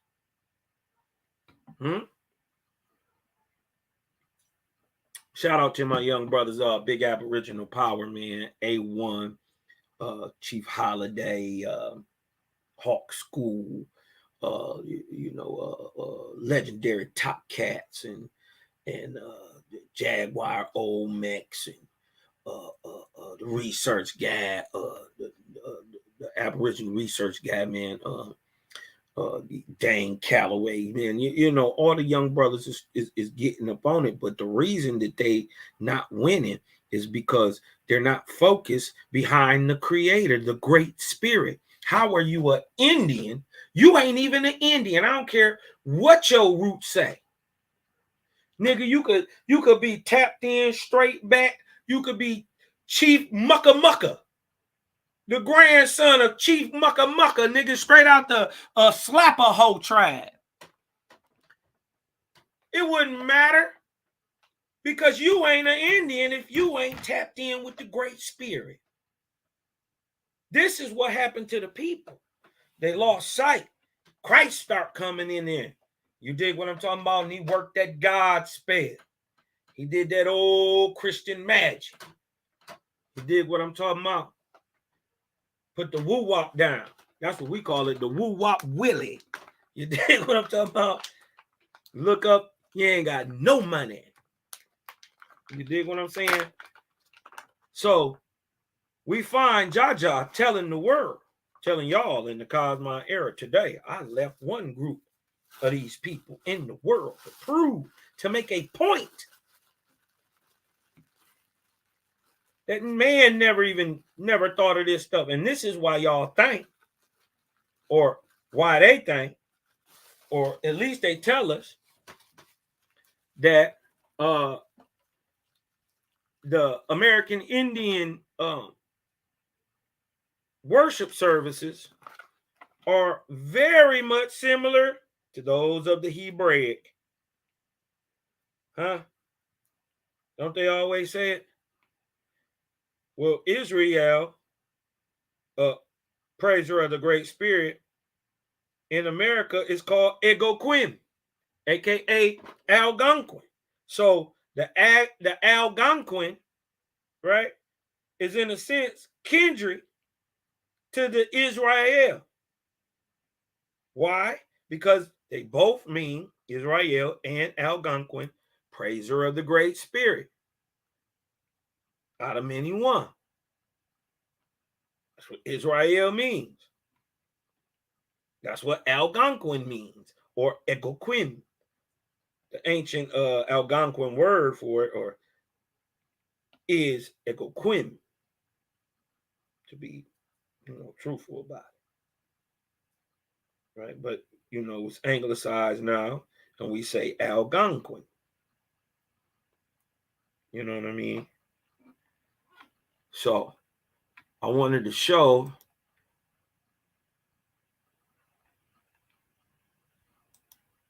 hold on.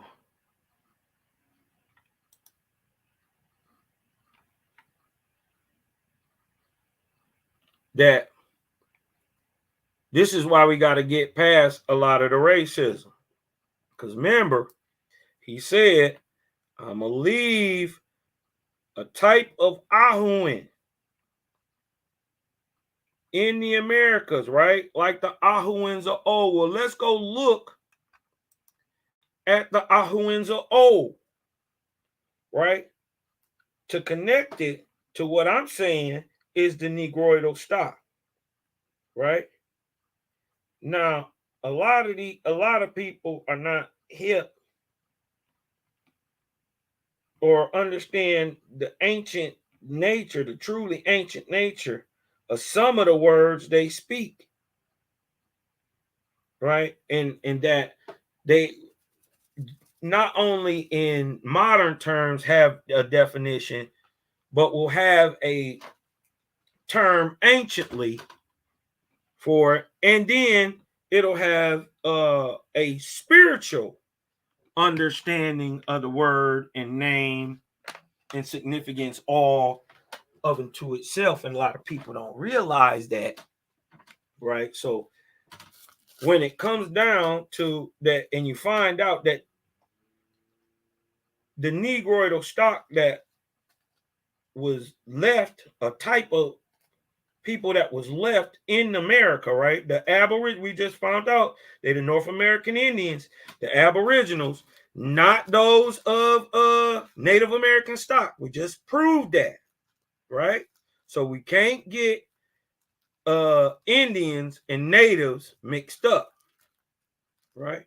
The Indians is the copper colored people. The natives is the people who on the reservation and look like Chinese folks, Siberia. You dig what I'm talking about? Which, by the way, their genetics point back to who they are. We're going to go show that too, right? We're going to go show that. But we want to show what Jaja is saying, these people who are the ancient Ahuans, right? He said, I left one type in America, right? Let's go look back what he said. He said, now remember, right here, he said they had long black hair, and coarse, but their skin was brown and copper colored, and they was well proportioned, right?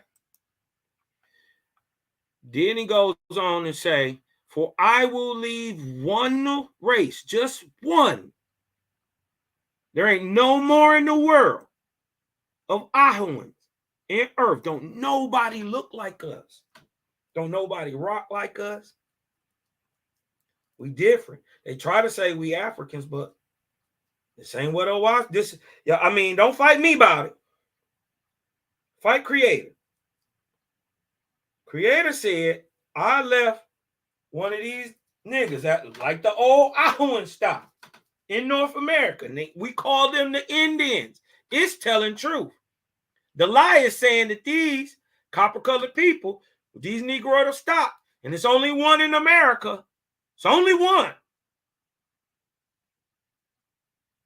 He is commonly misnomered as African American, but now being revealed as Aboriginal. Owaspy is the only spiritual book that does that in the world. There ain't no more. So if you got an Aboriginal leaning and understanding, and you start to come into this understanding, Owaspy is a powerhouse for what you got going on. Huh? Uh-oh. They can't deny Creator. Can't deny it. So this gives, for the smart brothers and sisters, this right here gives Andrip, Undrip, unlimited power. Huh? This can be the blueprint for communal living of the Aboriginals of America. We could do it. Carve out our own, write in our own shit. And we ain't got to go nowhere where we ain't want it. But we can start getting our own shit back too. Uh-oh. Now you got the Creator on your side. And then Owaspy gives prophecy about what happened if you don't get the niggas right. If you don't get us together for all that slaving and all that Redlining, Jim Crowing, killing, hanging, lynching you was doing. Ooh, you got something coming.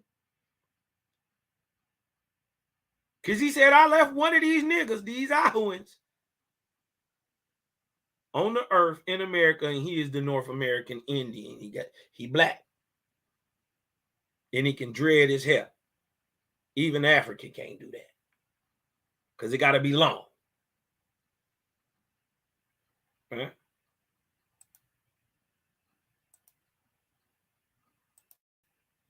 But let's go look what these ancient ones look like. And where they from. Right? Where they from. Notice where they from. I'm probably going to have to pull up another map. Give me a second, y'all. Let me get up a map. I got to get up a map.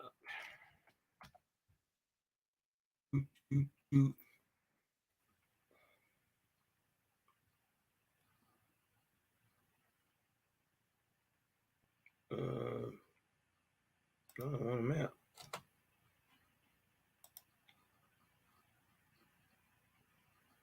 I think my computer running slow.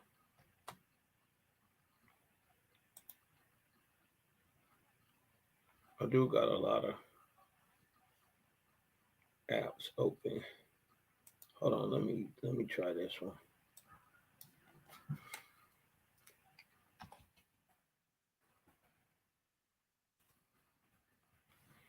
Okay. Let me get one.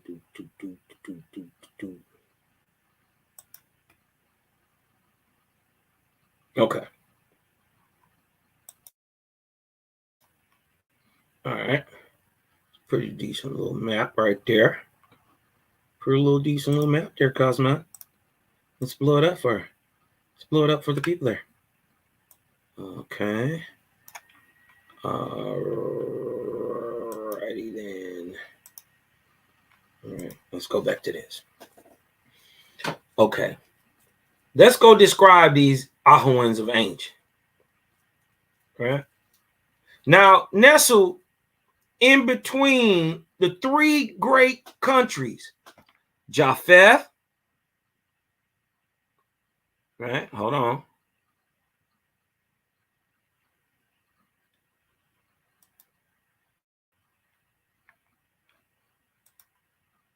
Okay.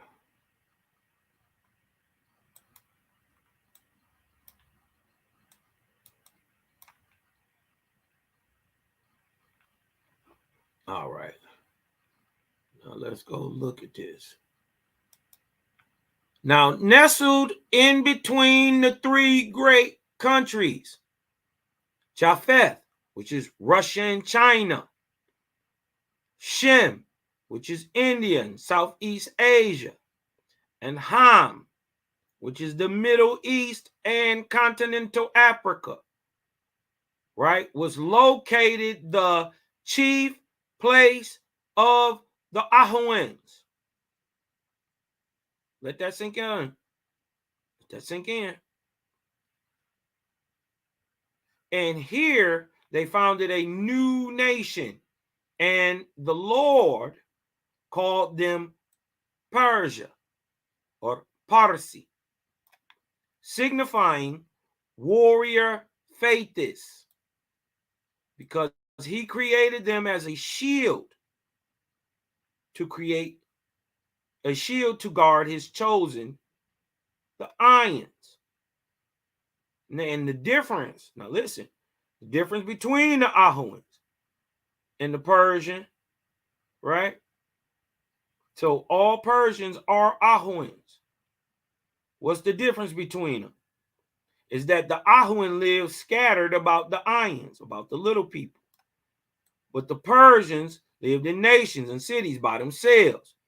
Nevertheless, they were all of the same blood and kin, being half-breeds between the Ions and the native Druks, and they were large and mostly the color of new copper. So when he tell you, right, that the Native American Indian had long black hair and coarse, and their skin was brown and copper colored, and then tell you that he gonna leave one race of these Ahuans in North America. Then we look in North America and there's only one people that fit the description, right? And then he goes further to show back anciently, before he made the prophecy, right, what these people look like and where the chief place that these people come from, right? Being Persian. You saying, well, Cosma, how can so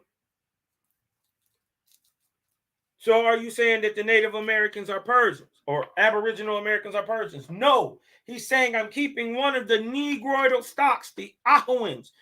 The only one is of its type is going to be here, who is like anciently. Now, what this is the blockbuster part.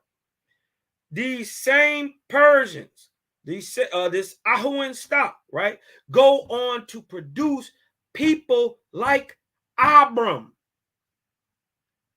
The Persian is Shemitic. Remember,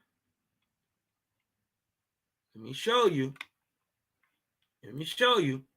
It says, from the land between the great three land masses. So all this, look, you gotta see this, all this from the Zagros Mountains, right here, along where Iran and Iraq meet, right?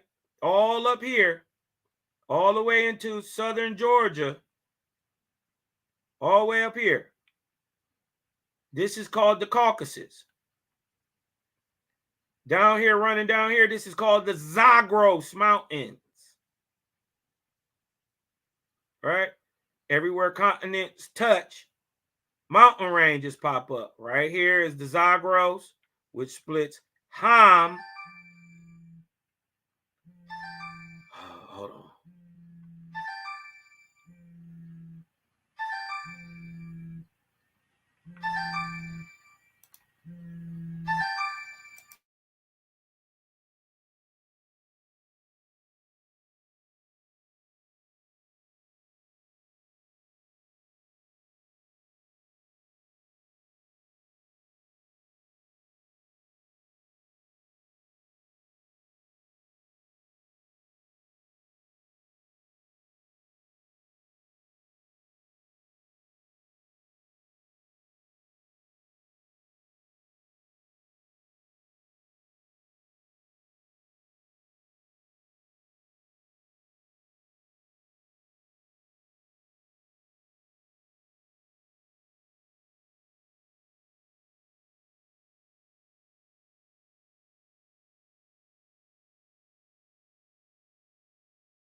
All right, that could probably be a little bit bigger.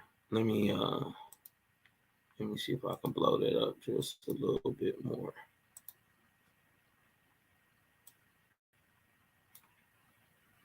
Okay. Now, right here, between Iran and Iraq is the Zagros Mountains. Up here, they call it the Caucasus. Okay. Now, all this, continental Africa and the Middle East, is all Ham. Right? Now, anciently,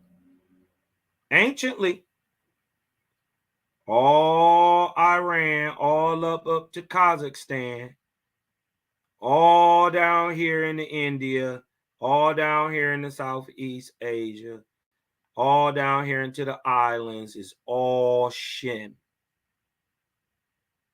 right? But for what we teaching today, India, Burma, Bangladesh, Thai, Cambodia, Sri Lanka, Malaysia, the Philippines, even Australia is Shem.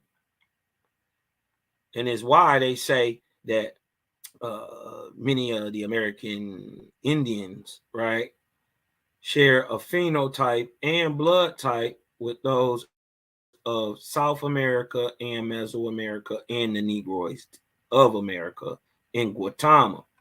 Because look where the people come from. They come from Shem. Shem is a landmass, also boats. They equate with a time also. You dig what I'm talking about? But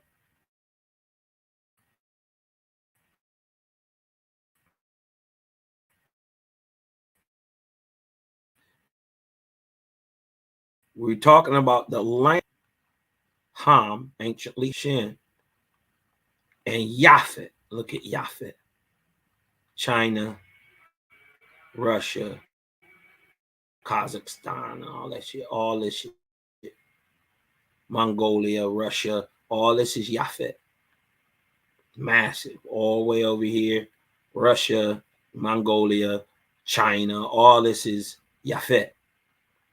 But the land in between the three is Iran, Turkmenistan, Uzbekistan, Kazakhstan, Pakistan, Afghanistan. You dig what I'm talking about? These is the land in between the three great masses. And this is where in Iran, what is the father of Noah name? Tehran. The city of Tehran is right here in Iran. He is Persian. He just went to Haran. And look, right across the mountains, this is Mesopotamia up here, right? Remember, Haran is right here. Syria, Iraq, Turkey area. It's not far. Tehran is right here. Today. Also in the story of Abraham, you learn that Abram, when he leaves his father's city, right, he goes south into what Owaspi explains is a desert called the Howd Lutz.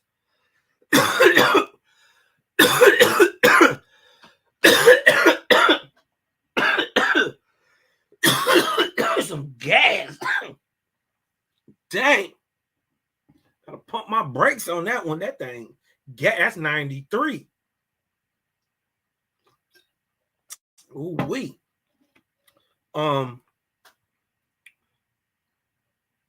is it today that in modern day Iran and Afghanistan there is where they say Abram escaped from left his father's house and went to Haran, right? Now, mind you, you got to go down here, way down here to Elamite country to get down over here. And this is all Sumer. This is all Sumer. You dig what I'm talking about? But you got to come down here to get across the Zagros. Unless you're going to go up here into the Caucasus and try to come down into Turkey. Nah. This is the Zagros mountain range right here.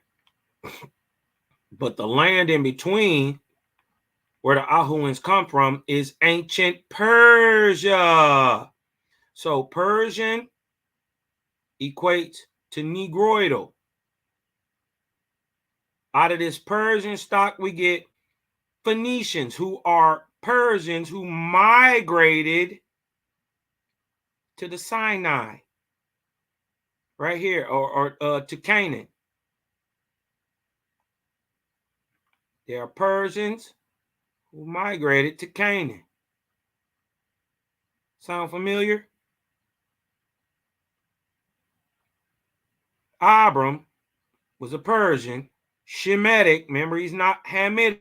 If he was Hamitic, he would have been from here. But he's Shemitic because this is Shem. All of it. All that continent.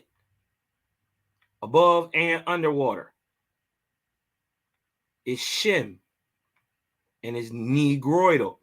Still matches the people today. Cambodia, Negroidal, Asian phenotype. The Thai people. We don't even want to get into Malaysia. That's what it means. Sri Lanka, black people, all through here with the Asian phenotype, or what we might be calling in a few years, Denisovan phenotype.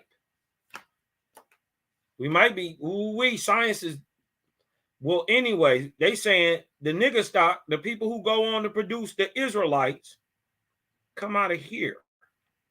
They are the first Shemitic stock to cross the Hindu Kush mountain range, which is right here. All right? This is the Hindu Kush that go across Pakistan like that. And right here,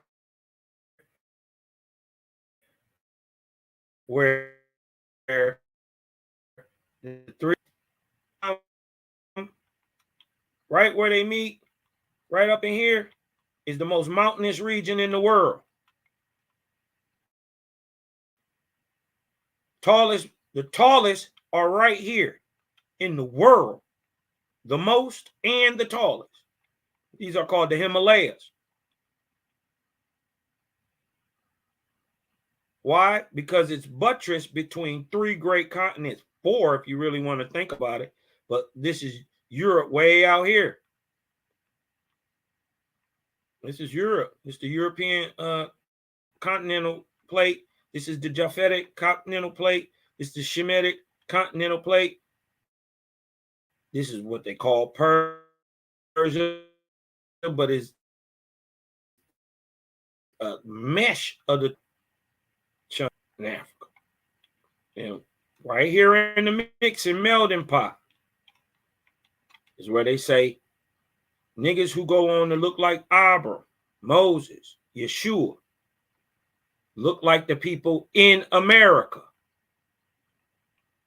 Right? And we find out the people in America look like Negroes and are the Negroes. All right? Let's go look at some of the stuff I was reading, right? This is about Kennewick Man, right? About the Native Americans trying to claim up, some of these ancient finds, man. When we find Kennewick Man, who was in Northwest Washington, the state Washington, and he was in the northeastern part of the western part of this country. A black man. Watch this. The Aboriginal American. No, they're talking about a man named Wells who was speaking about Kennewick Man, and this is what we're getting into real quick. One of the early finds. Kennewick Man is only about 9,000 years old, go back to about 7,000 BC.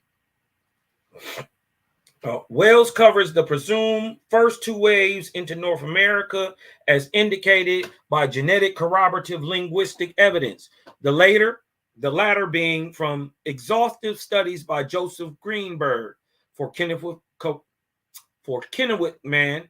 However, he merely says, furthermore, because Siberians, Upper Paleolithic Europeans initially came from the same Central Asian populations.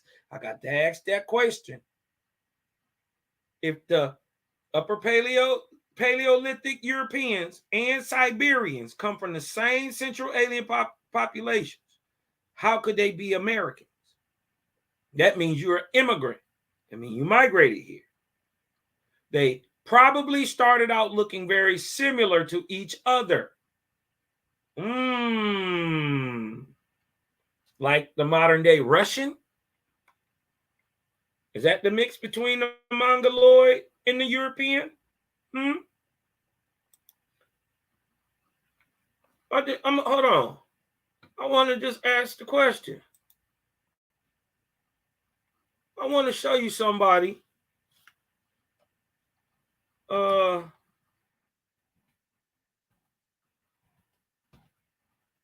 is Eurasian, right? He's European and he's Asian at the same time. I want to show y'all this.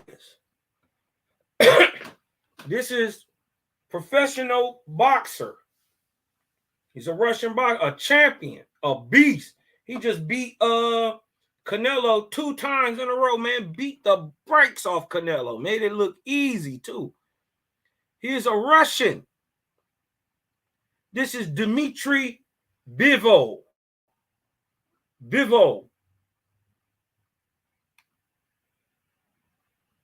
Right?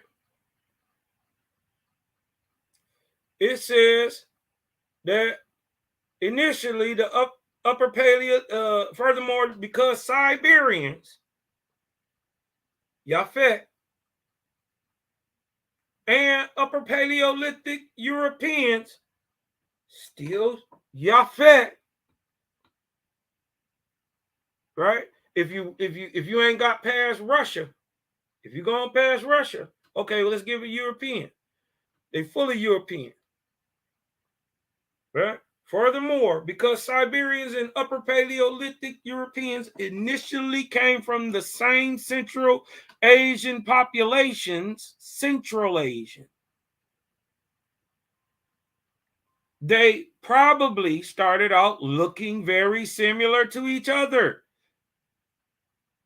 Huh? Who he look like? Do he look like the Aboriginal American described in Owaspy?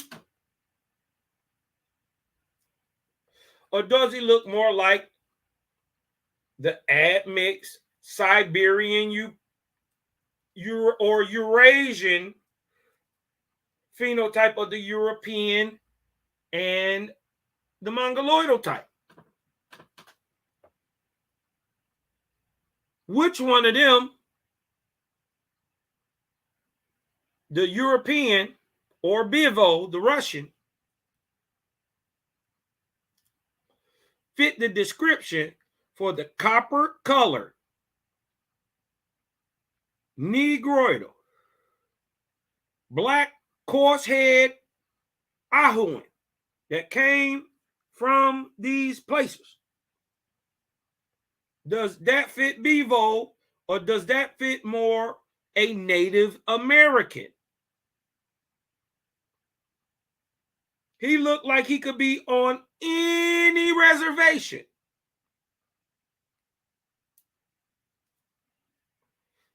This is where and look, I'm not making it up. Hold on, let me show y'all something. Let me show y'all something about genetics. And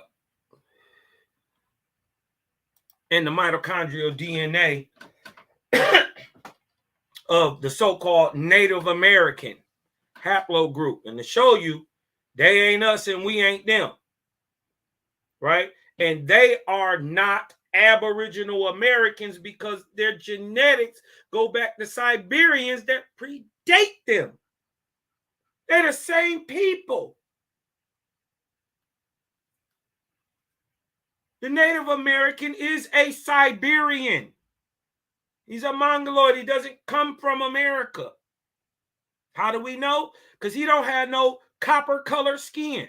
He don't have no long black coarse head. He's not generally tall. Remember what what Verrazano said. He don't look like an Egyptian from the far Orient Sinai Peninsula. Let's look where the Sinai is. Hold on. Hold on. I just want to show it real quick. I don't want to rub it in. But look, this is the Sinai. See this peninsula right here? In between Jordan and Egypt, this little peninsula, that's the Sinai. This is the Orient. Has nothing to do with all this. All this is the Orient. Persia. The land in between the three land masses. That's what we're talking about. When you mix them all up, they turn into a nigga anyway. Jaja started a whole people over here like this. Uh-oh.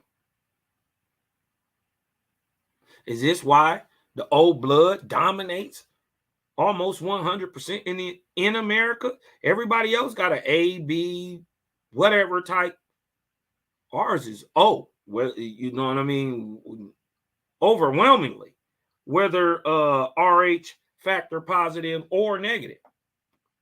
It's overwhelmingly O. Right?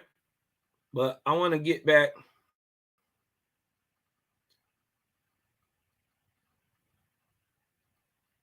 into the mitochondrial DNA of the people that they trying to tell us is Aboriginal when OWASP say these ain't them people. OWASP say the Negro is the American. Y'all people, Siberians. It's okay. Just be that. It's not about being first. It's not about being nothing. It's just about telling truth. You dig what I'm talking about? And recognizing that you've been benefiting off a lie that you know you was telling.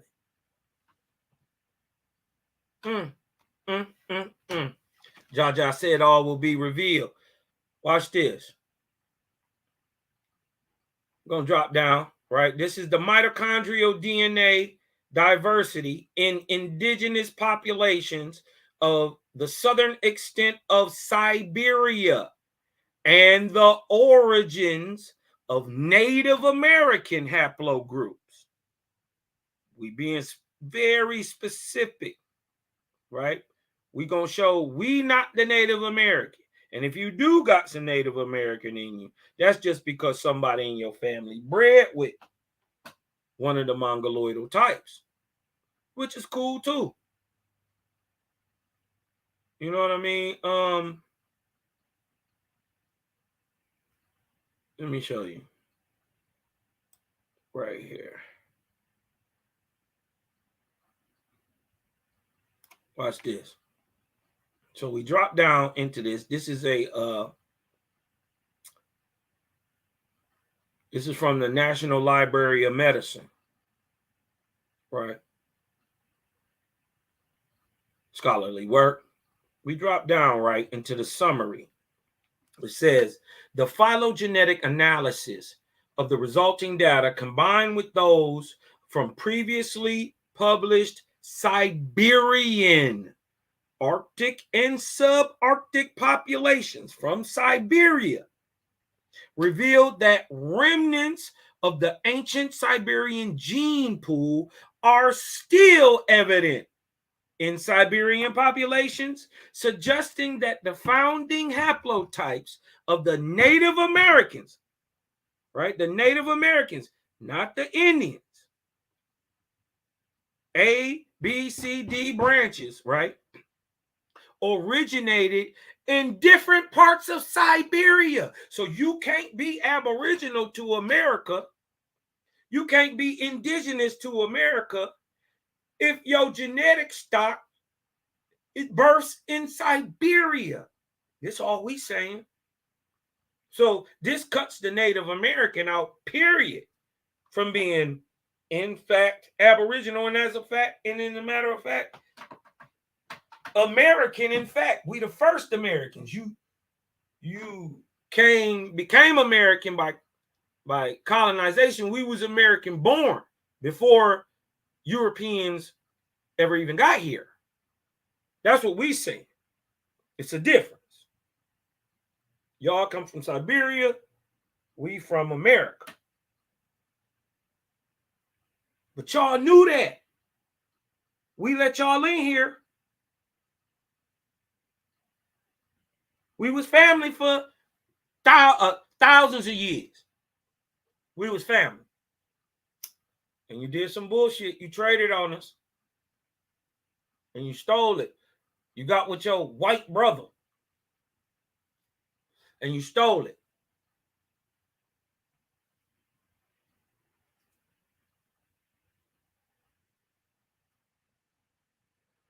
You got to make right too. You need to apologize too for what you did. I'm talking about the mestizo type, the Native Americans, the Siberian types.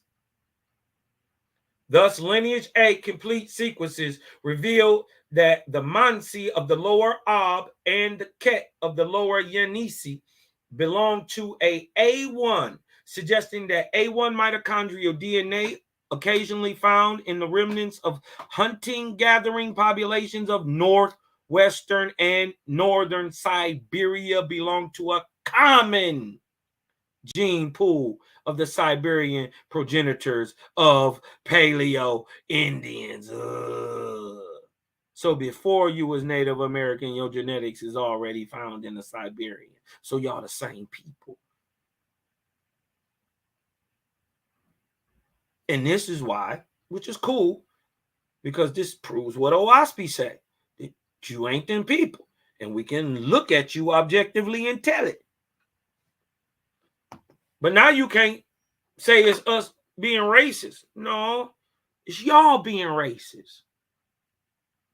Because if you test my blood against the oldest bones, test me against Naya, test me against Luzia, and then test your so-called Cherokee, any of them 5 civilized tribes, test them against Naya, test them against Luzia, and you see who more Aboriginal American. Why haven't these tests been done?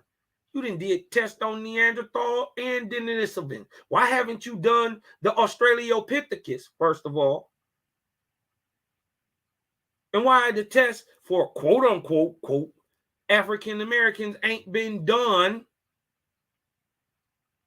to show us against the oldest genetics found in America?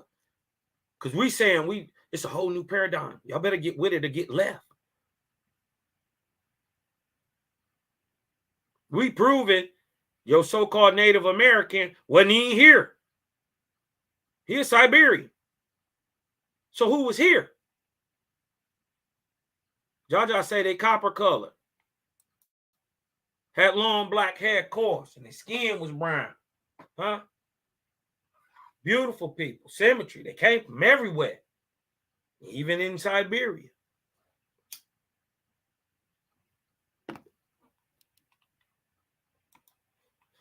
See, instead of trying to, exploit the differences between people, man, this is the beauty of WASPy, man. It's revealing the oneness of it all. And in that oneness, we find that the Negro of America is the North American Indian. Stick that in your pipe and smoke it.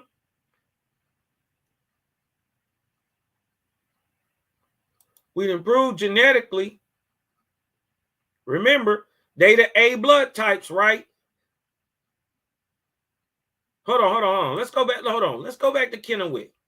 Let's go back to Kennewick, man, some more, right? We want to get down, right?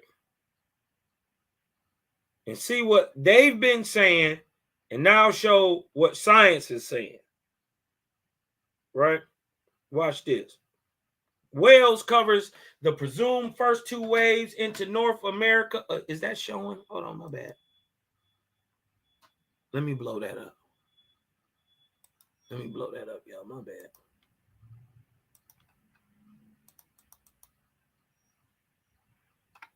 Okay. Wales covers the presumed first 2 waves into North America as indicated by genetic and corroborative linguistic evidence, the latter being from exhaustive studies by Joseph Greenberg for Kennewick Man. Right? So now, right, Kennewick Man as a likely descendant of the first migration from Siberia, see, they've been known this, from Siberia to the New World may have retained his Central Asian features. The Native American did. But we talking way before him. But is Kennewick Man even one of these Siberians? Let's keep reading. Which could be interpreted as Caucasoid. How? Because they're Eurasians. In fact, many early American skulls look more European than those of today's modern Native Americans, suggesting that their appearance has changed over time. The more Mongoloidal or Eastern Asian appearance of modern Native Americans may have originated in the second wave of migration, carrying M130, a genetic marker from East Asia. Look at this. But here's a few caveats are in order here. First, the use of probably, likely, may have, could be, in suggesting means that the hypotheses presented are just so stories, which may or may not have long-term validity. Second, the emphasizing of Caucasoid indicates doubt about the physical description of Kennewick Man. In the beginning of the same paragraph, Wells says, as for migrations from Europe or Australia, there is no compelling evidence. Unfortunately, if Kennewick Man had not been discovered, then any suggestion of Caucasoids being in the New World before Native Americans would have been less than compelling to Wells. Also, because Europeans and Central Asians were one and the same at that time, listen to it, listen to what I'm saying, that Europeans and Central Asians were one and the same at that time. What time? 1800s? Why not use a designation of Eurasian? Unless one is trying to avoid using the term European in any fashion. One has to wonder if Wales is of the anybody of European school. Anybody but European school. In any case, the real question is, who was in North America first, the Caucasoids or the Mongoloids? The third caveat is that it must be understood that genetic markers differentiating diverse human groups are not easy to find. A good example relevant to this discussion can be found with the breeds of dogs. Would anyone doubt that an Irish wolfhound is different from a Chihuahua, or a Dutch hound is different from a bulldog, a bloodhound from a Saint Bernard? Nevertheless, it was not until 2003 that researchers were able to find markers that would differentiate breeds of dogs, and then only for a few breeds.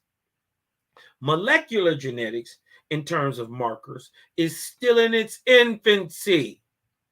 However, new techniques will undoubtedly come forth in the future that will clarify and expand existing information. That is what the radical scientists are afraid of. So, as suggested by Marx, get rid of the evidence before these new techniques become available.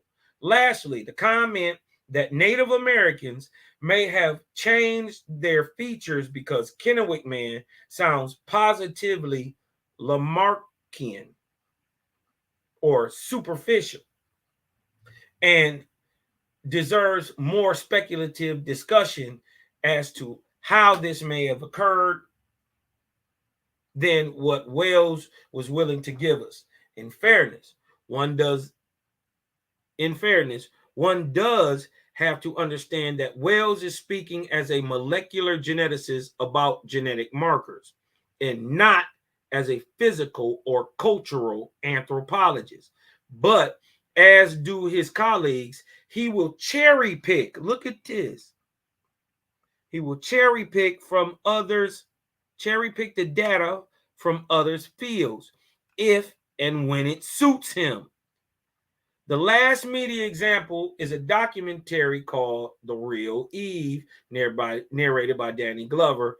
In this presentation, the history of evolution of mankind and its spread over the earth are well documented, and there appears to be little favoritism here, allowing one to disagree or agree, depending on your own perspective, except for Kennewick Man. Kennewick Man is discovered and his differences from Native Americans are mentioned. So he don't look like a Native American.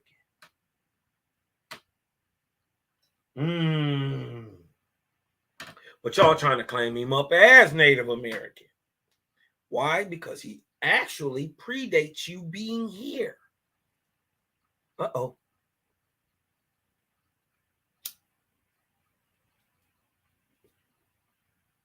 I want to make it a good point too. This is from the early 2000s. If I'm not mistaken, this is 2006. You know what I mean? I think this book is from 2001 or 2003. That's right, 2001. I'll go back and check real quick. But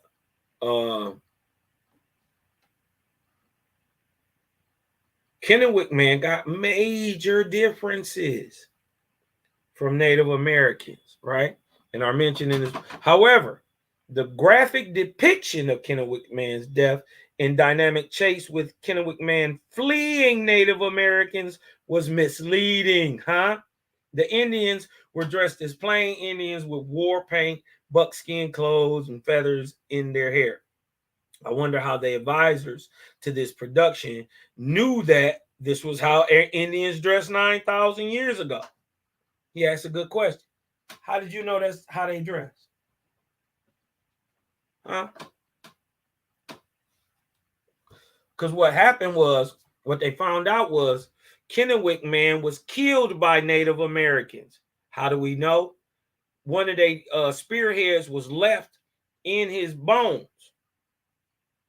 Probably what killed him. It hit him in his pelvic region, and the Native American spear, arrowhead, comes from the Native Americans. So they was hunting him.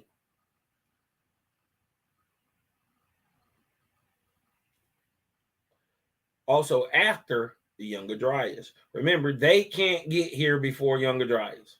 They can't get here before 21st arc cycle. You got to have Younger Dryas for Siberians to be able to get to America. Now, this may seem hold on. Now, so he asked them, how did you know that's how they was dressed? Now, this may seem to be a small item, but when the cameras caught up to Kennewick Man laying injured in the grass on his back, he was dressed in the same fashion, and his face was that of a Native American. It would have been very easy for producers to show a differentiation. The skeletal remains of Kennewick Man are most closely related to the Ainu on the island of Hokkaido. The Japanese call them the hairy ones. That distinguishes them from the less hirsute Japanese. Giving Kennewick Man a beard would have then identified him as being much different from his pursuers. Remember, he was running and people killed him. It was obvious that the people making this documentary didn't want to associate Native Americans with beating up on an unfortunate indigenous victim. Uh-oh.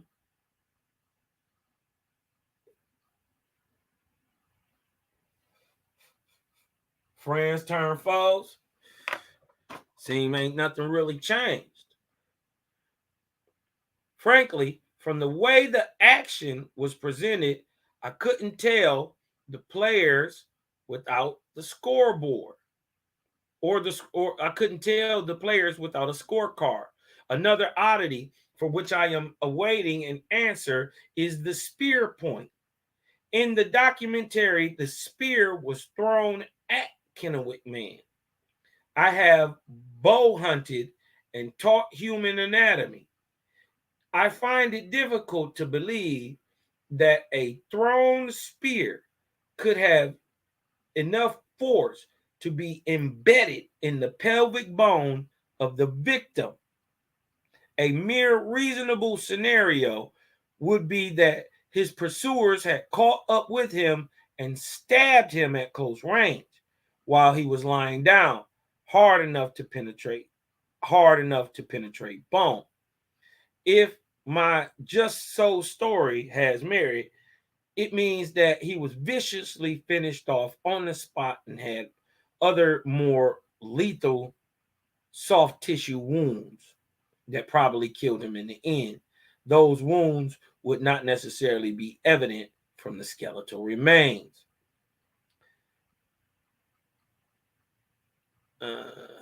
These two books and a documentary run the gamut from Be Nice, Get Rid of Kennewick Man, to We Need More Genetic Data, to Kennewick Man Exists, but what's the real story? Whatever the experts may conclude, the overall significance and importance of Kennewick Man can't be denied. His history has not only revised the picture of populations coming into America, but exposed the motives of radical scientists and other academic elites as being political and not scientific at all. It has now put doubts in the minds of many people about the trust that can be given to some of these so-called experts to make a fair and unbiased observation. Other claims about the people entering the New World before or after Kennewick Man are now open to much more serious consideration than was previously given. This is why they want to hide Kennewick Man. Perhaps that is the best and final legacy, 9,000-year-old Caucasoid, right? Remember, they keep saying that, who might indeed have the last laugh in more ways than one. But watch this. Hold on.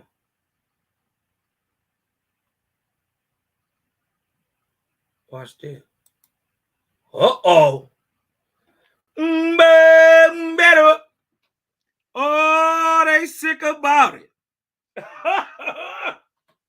Oh, they sick. Let me go back and show what year this came out. Hold on. I want to show what year this came out.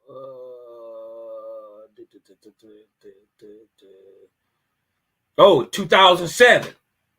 Right. So the story we read about Kennewick Man came out in 2007. Let's blow this up, though.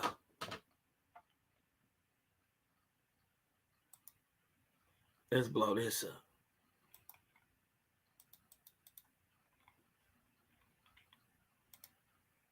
Right. Because in 2007, they didn't have enough genetic understanding, and they couldn't pull the tissues at that time, right? They couldn't pull the tissue at that time. But look what it say. Last week, there was a big development in the long-running, bitter, complicated battle over 9,000-year-old set of bones known variously as Kennewick Man, or the Ancient One, depending on who you ask. The U.S. Army Corps of Engineers confirmed that the ancient bearer of the bones is genetically linked to modern-day Native Americans. Now, under federal law, a group of tribes that has been fighting to rebury him almost certainly gets to do so, right? But look, right? These is the people who get to bury. We're going to look at Kennewick Man, and then look at the people who trying to say he come from them, or they come from him. You know what I mean? Oh, look at this. It's the chaff between science and spirituality, writes Kevin Taylor at the Indian country today between people who say the remains have so much to tell us about the ancient human past that they should remain available for research versus people who feel a kinship with the ancient bones and say they should be reburied and show proper reverence for the dead, right? But then they did the DNA.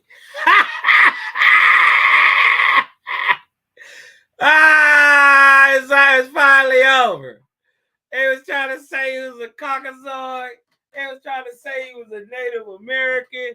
They was trying to say a gang of shit. But then we bring this out and look at Yare Ya. That nigga, hey, look at Kennewick Man. That's Dreadful Cosmon right there. You can't even listen. They so sick about this. Ooh, they did the DNA and look at Kennewick Man. This is why they was trying to hurry up and bury him. Yeah. Look at Kennewick Man. Right? And then they found out that some natives killed him.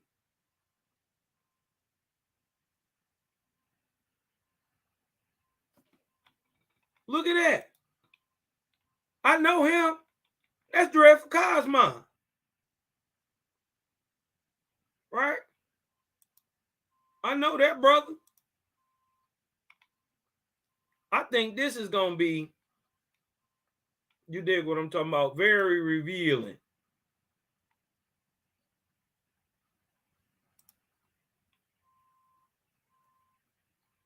Right?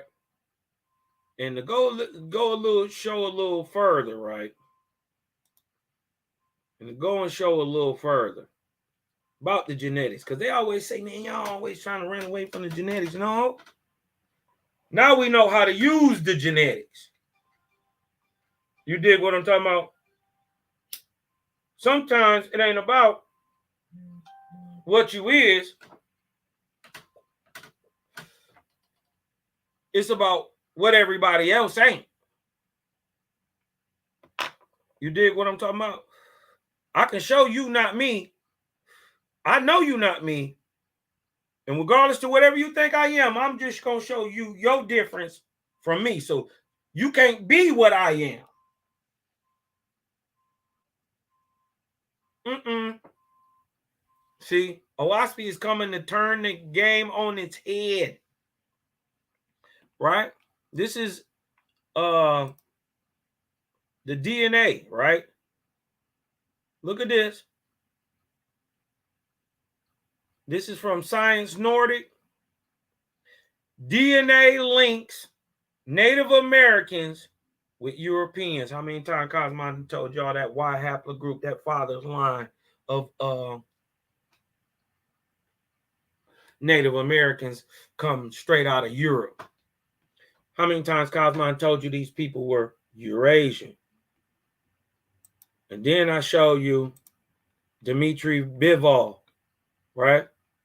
Dmitry Bivol, who is Eurasian. And then let's compare Dmitry Bivol to a Native American.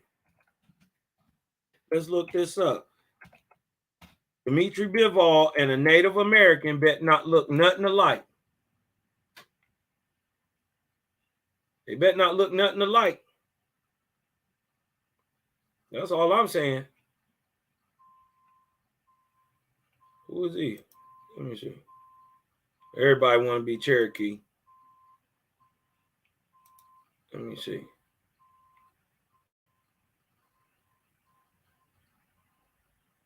Uh-oh.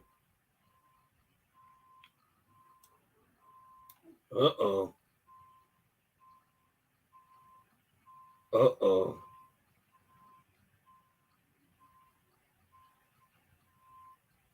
Uh-oh.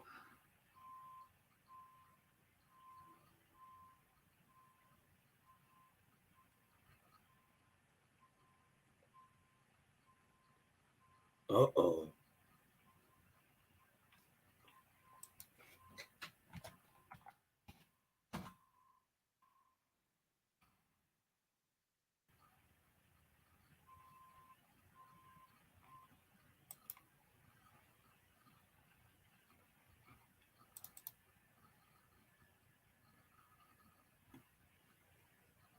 Uh-oh.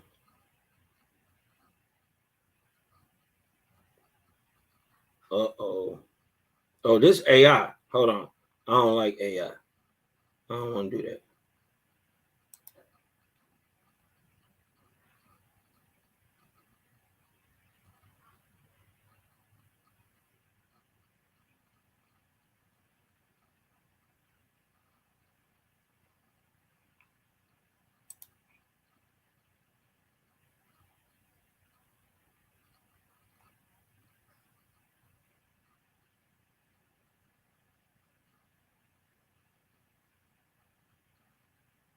Trying to get a good picture of Native American.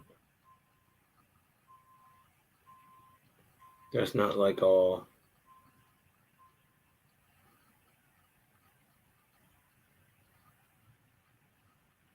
So crazy.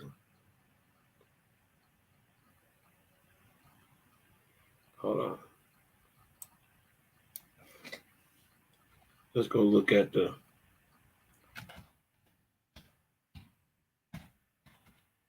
Cherokee.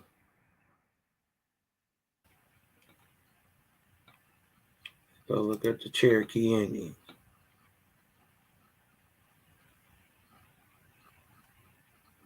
They one of the 5 tribes.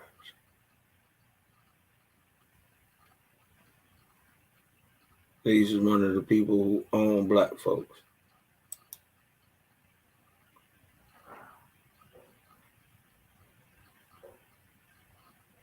Or the Aboriginal American. Come to find out, a lot of these people is Asians.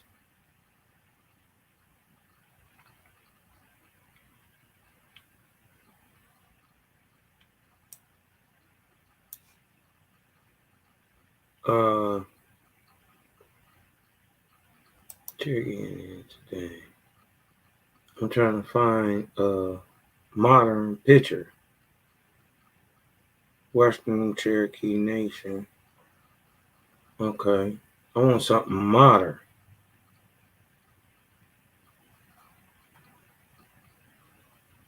They shouldn't look nothing alike. Like, I want to see who's at the top of the Cherokee Nation. Okay. Let's see. Does he look like Bivol? Who is this guy? The Eastern Band of Cherokee have a Native American interior Native American Interior Secretary. We have our own. We have one of our own in there. Okay. This is Chief Richard Sneed.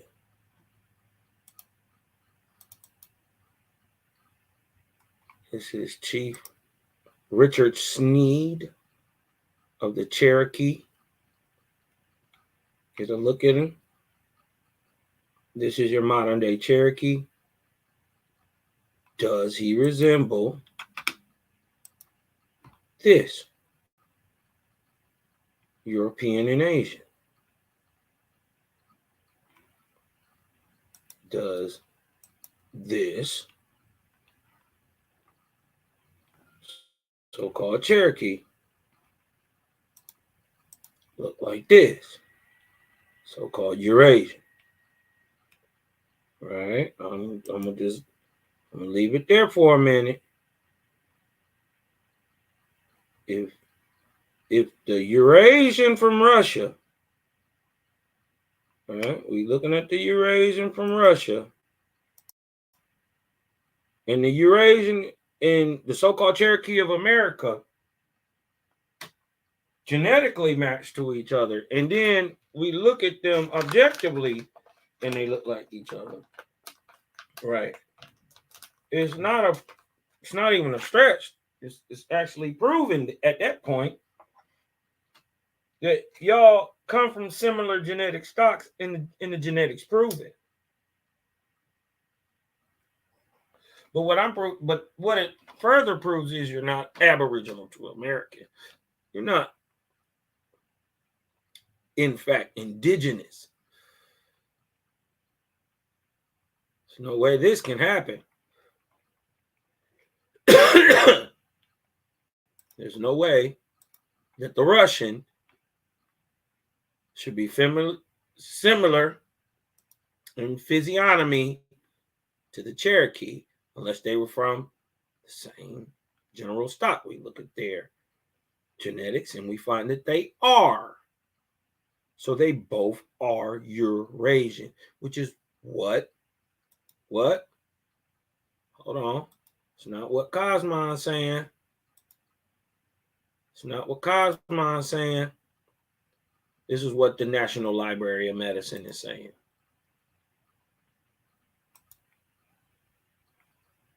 Right?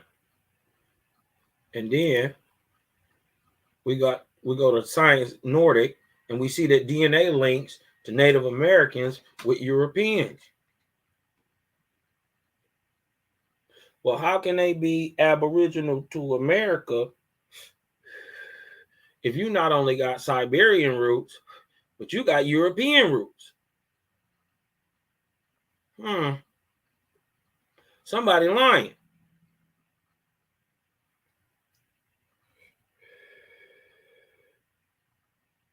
Watch this. Watch this. Now, mind you, 16,000 years ago, they couldn't have came across the Bering Strait because the Bering Strait didn't exist. Remember, Bering Strait correlates directly with Younger Dryas, an ice age, 10,500 to 9,500 BC. That's the only time they could have got here. Unless afterwards. Right? Because once the seas rise, it's a wrap. You dig what I'm talking about? Then you got to come thousands of years later with boats, which is what I believe happened. And I don't believe they came across the Bering Strait. I believe they island hopped from Europe. They came the other way. They didn't come from the west. They came from the east. That's what, it is what it is. Right? Because they always like to show that people migrated from Siberia down into Mesoamerica. Owaspie blows that out the water and proves that that's a lie, and that the creator made the Aboriginal American to migrate north and south. So they moved from the middle north.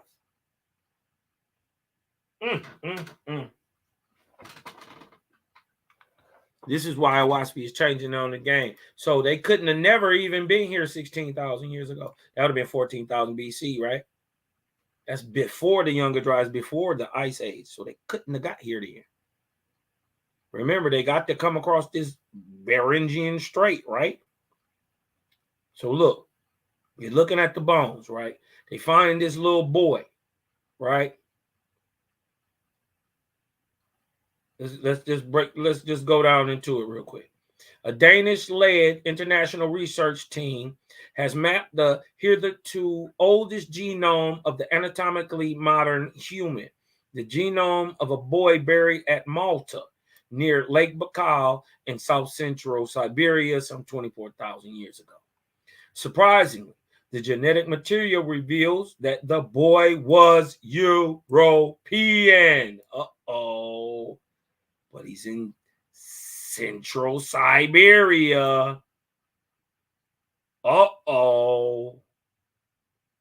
Which means that a European culture reached all the way east to Lake Baikal, or it walked from the west.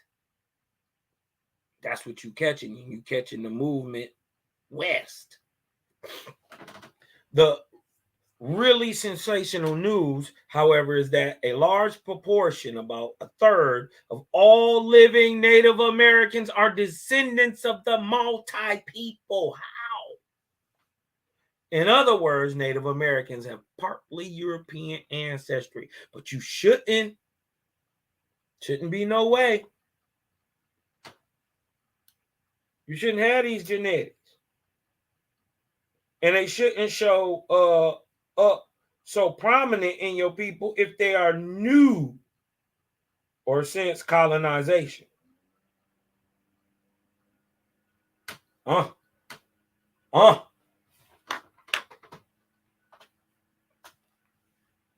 Watch this. Watch what they say. The results revealed that Native Americans are a mixture between Western Europeans, Cosmon don't be making this up, who reached Siberia, and an East Asian population. Let it sink in. Huh? What's going west from Europe? East from Europe. What's going west from Asia, right? Where there is a mixed people who got that Japhetic. They already tell you that white people come from Japhet, but we know that the Asian come from Japhet. Right? Where we see this so-called mixed Mongoloidal type people. That's in Russia. And then we look at the modern day Russian and Eurasian, and then we match them to the Cherokee. Right here, hold on. Look at the Cherokee again. Look at the Eurasian again. The Russian. And they're the same.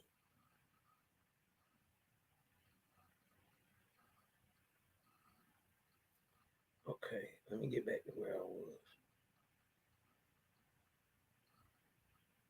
Because when we look at Kennewick, man, we find that these people here way before anybody else. And this ain't a Native American. That's Dreadful Cosmon. And they can't tell me what I'm seeing with my eyes, and I know I see. All right, let's get back to this. The results reveal that Native Americans are a mixture between Western Europeans who reached Siberia and East Asian populations. This paints a new picture of Native Americans and at the same time solves a number of puzzles regarding the colonization of America. For American archaeology, this is a really, really big thing, says Willerslev. The student, the study has just been published in the journal Nature.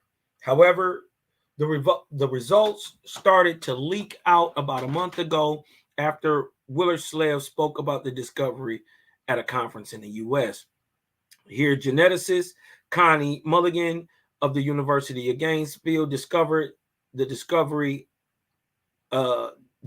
discovery as jaw-dropping.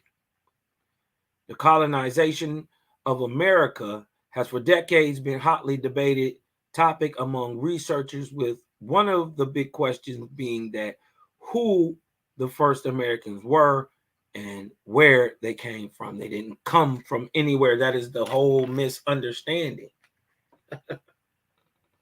Americans are from America. Asians, Siberians are from Siberians. Europeans are from Europe, and Africans are from Africa. We don't turn into Americans. Americans are American. There are brown people on every continent on the world, and the Negro of America just happens to be the Aboriginal one from North America. Fight with God if you're mad about this.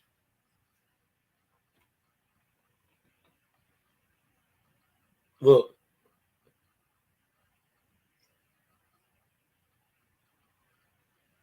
Said it was one of these skeletons that in 2009 prompted Willerslev to go to St. Petersburg in Russia together with American archaeologist Kelly Graff. They wanted to find out who the first Americans were and They were familiar with the find in Malta. If they were lucky, the boy skeleton named MA1 could be an individual from the tribal community that wandered into the America across the Bering Strait some 16,000 years ago. It was a bit of a long shot, he says, but the age was just right. He remembers how Russian hold on, let me go down here though. Okay. To make a long story short, the project was put on low speed for more than a year until the study's first author, Manasa Rahavan, also from the University of Copenhagen, sequenced more genetic material and suddenly could see details of the boy's sex chromosome Y. These details revealed a very old and basal lineage dating back to before the Y chromosomes of living Europeans and West Asians. Ooh. This prompted the researchers to take another look at the mitochondrial haplotype, and it soon became clear that they found a special haplotype U, which is closest to what is found in the hunter-gatherers in Europe, having sequenced the Siberian genome, the oldest human genome sequenced to date. The researchers now had enough material to start analyzing kinship. It is clear that the boy is of the same lineage as living Europeans, and the archaeological finds, which include Venus figurines, thus represent a culture that has been far more extensive than previously assumed. Look what he say. However, the big breakthrough didn't come until Pontus Skloklund, a bioinformation from Uppsala University in Sweden, revealed in his analysis a close connection to American Indians or Native Americans, but none to East Asians. Ooh. According to the researchers' calculations, 14 to 39% of the Native American genetic material comes from Siberia and Malta. Ooh-wee. That really says a lot. Look what he said. Yes, that changes the game. 39% is a lot. Willerslev says it shows us that Europeans and East Asians met and had lots of sex. And that's what created the Native Americans out of this early Euro-Asian stock that we would commonly call Rus or Russian. Ooh-wee.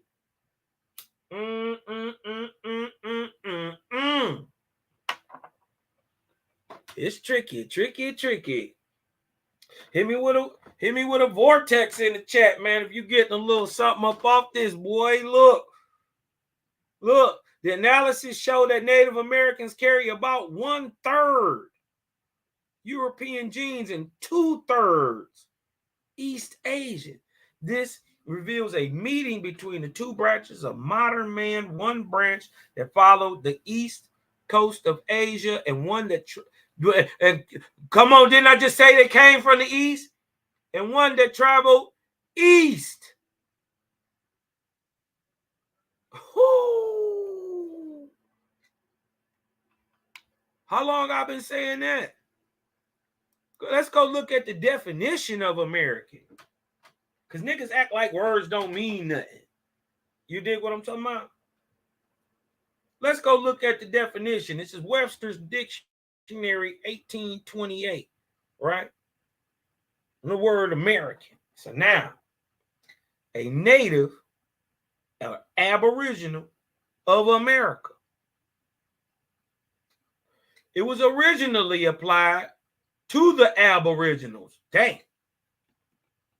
Come on, Cosmine. You be making this stuff up. Either you lying, Cosmine, or you right on point. You only doing two things. You lying or you telling the truth. So I made up the definition for America in 1828. That's what you're trying to tell me? I put Aboriginal in there? I put copper colored in there, and then I fast forwarded to 1881, and I put it in Owaspy. Yeah, I'm magic. Yeah, it's either I did all that, and then hold on, and then not only did I do it, a white boy did it before me, right? A white boy did all that. And you know, he mystically did this shit, or either, nigga, we telling the truth. You got to concede to one of them, because we see the shit here. In the definition of American, it say Aboriginal copper color. What did he say that what did he say the Indian was gonna look like? Right? They was gonna have long black nigger hair with coarse hair with brown skin, copper color, very specific. Then he say, I'ma lead these people in America, this North American Indian, even through until the Cosmine era. That's 3,000 years from now. So we know that these people are here in America. They're brown, copper color. They got long hair. They got short hair. They got in-between hair. But it's black for the most part. And it's coarse. That don't mean you can't press it. That don't mean you can't put a Duke's kid in it. I'm just saying, for the most part, it's nigger hair.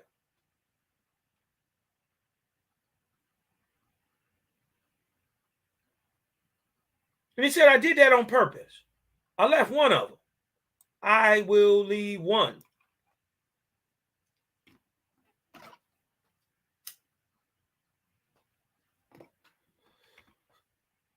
Group of niggas like the old niggas. What old niggas? Like the Persians.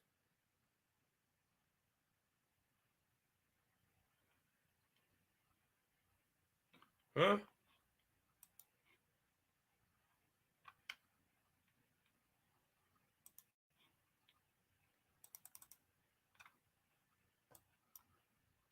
The difference between the Ahuans and the Persians, the Ahuans have lived scattered about, but they was the same blood and kin, same shit that would have been in America, right? Why? Because they are half iron and half drug.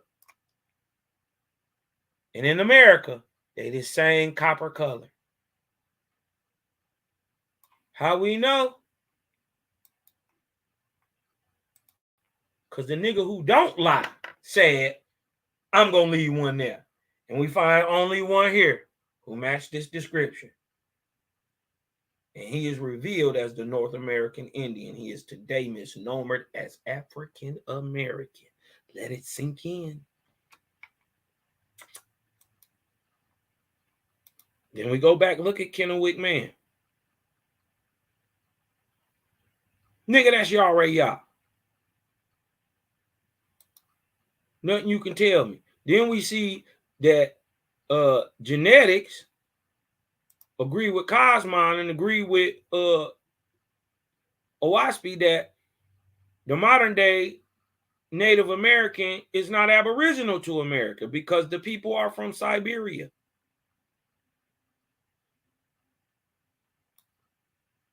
Right? This is interesting too. I want to get into this. Right. Well, actually, you know what? I'm gonna get back into the blood types later. You dig what I'm talking about? We're gonna chop it up some more. We get into the distribution of the blood types. You dig what I'm talking about a little bit later, man. If you got a little something about this, man, hit your boy with a vortex in the chat, man. If y'all want me to go deeper too up on the Aboriginal histories in America, boy, because I got so much stuff. I could just do this for I ain't got to do nothing else. But I get bored. You dig what I'm talking about? Because that's only part of Kai's mind. You dig what I'm talking about? Hit me with a vortex in the chat, man.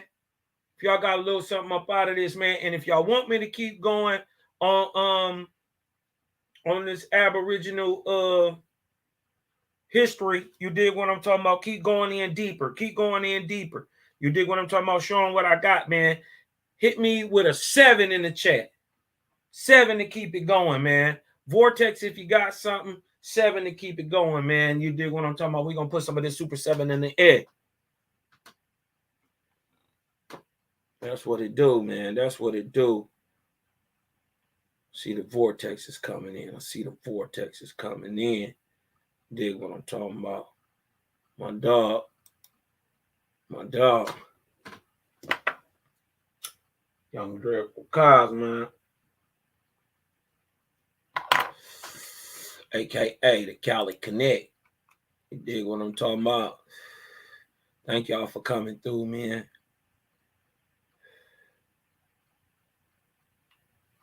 Oh, yep. Ooh. Yep. Look what Mahaya say. Otzi the Iceman.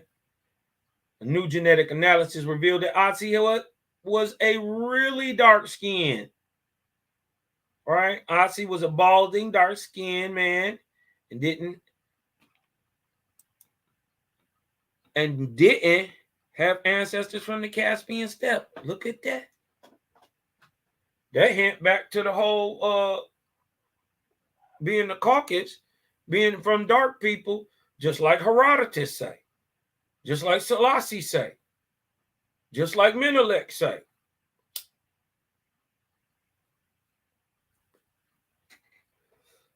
What is her name? Queen Azinga, who is the wife of Menelik. I'm saying it right. Queen Azinga. Boy, she was a beast. I got to do a story on Queen Azinga, man. She was woo-wee. She was something different. The wife of Menelik. You dig what I'm talking about? Because see, over here, I ain't hating on no Africans. You dig what I'm talking about? I don't care nothing about what they talking about. I'll be just interested in some of the stuff that's coming out. You dig what I'm saying? And, I always had a little, some of these places I haven't been able to see. Some of them I have. But, they be on my bucket list. I want to go see these places. Motherfucker got to explain Petra to me. Yeah, listen. You can explain Darren Kuyu better than OSP got. If you can explain Petra better than OSP, if you can explain Ballback, Gobekli Tepe, Karan Tepe, huh? If you can explain these places better. Oh, what about the Lions Rock in India? You can listen. There's too much going on. But I think I'm going to go ahead and end it short right here, man. We've been rocking about 3 hours. You dig what I'm saying? We're going to dig more into this Aboriginal history, man. This your boy Cosmoni. Dig what I'm talking about? We're going to get more into it. The people asking for it too, man. So just breathe in. Let the light in.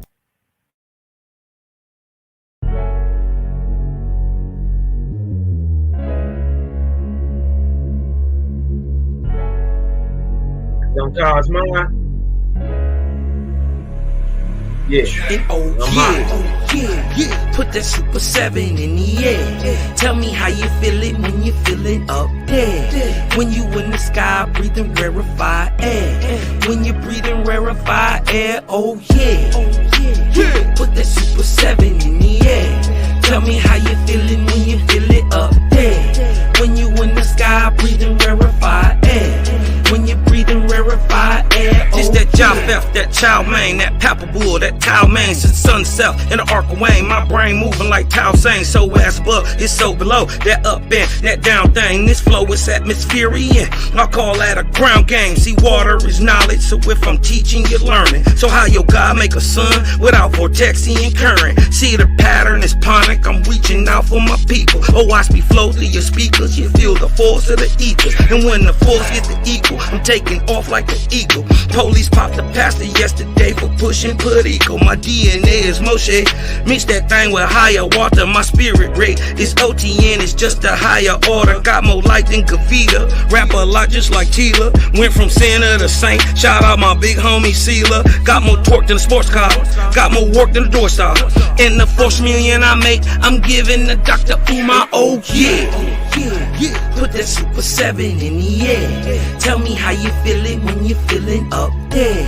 When you in the sky breathing rarefied air. When you're breathing rarefied air, oh yeah. Put that Super 7 in the air. Tell me how you feeling when you feel it up there. When you in the sky breathing rarefied air. When you're breathing rarefied air, oh yeah. Super 7 in my rites and ceremonies. I'm married to Jehovah, holy matrimony. Confucius say, in the words of Caillou, before you hit the tomb, be a bridegroom. Only got one question for Miss Susan B.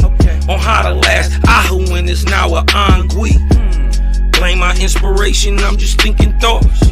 But in the way of God's, we gon' keep it short. Why Jesus wanna kill me, Matthew 10:34. Just a couple questions that I'm needing to know. Oh, watch me flow, it's so potent. Set the vortex in motion. Super 7, I'm floating across the Aegean Ocean. Oh, you a Muslim now, so I guess you making salat. Well, I'm a Israelite, I'ma make him at the Shabbat. Got Moses on the bumper, super slap off in my spaceship photosphere. So I stay lit, peace and light to the faith is so yeah. Put that Super 7 in the air. Tell me how you feeling when you're feeling up there. When you in the sky breathing rarefied air. When you're breathing rarefied air, oh yeah. Put that Super 7 in the air. Tell me how you feeling when you feel it up there. When you in the sky breathing rarefied air. When you're breathing rarefied air, oh yeah.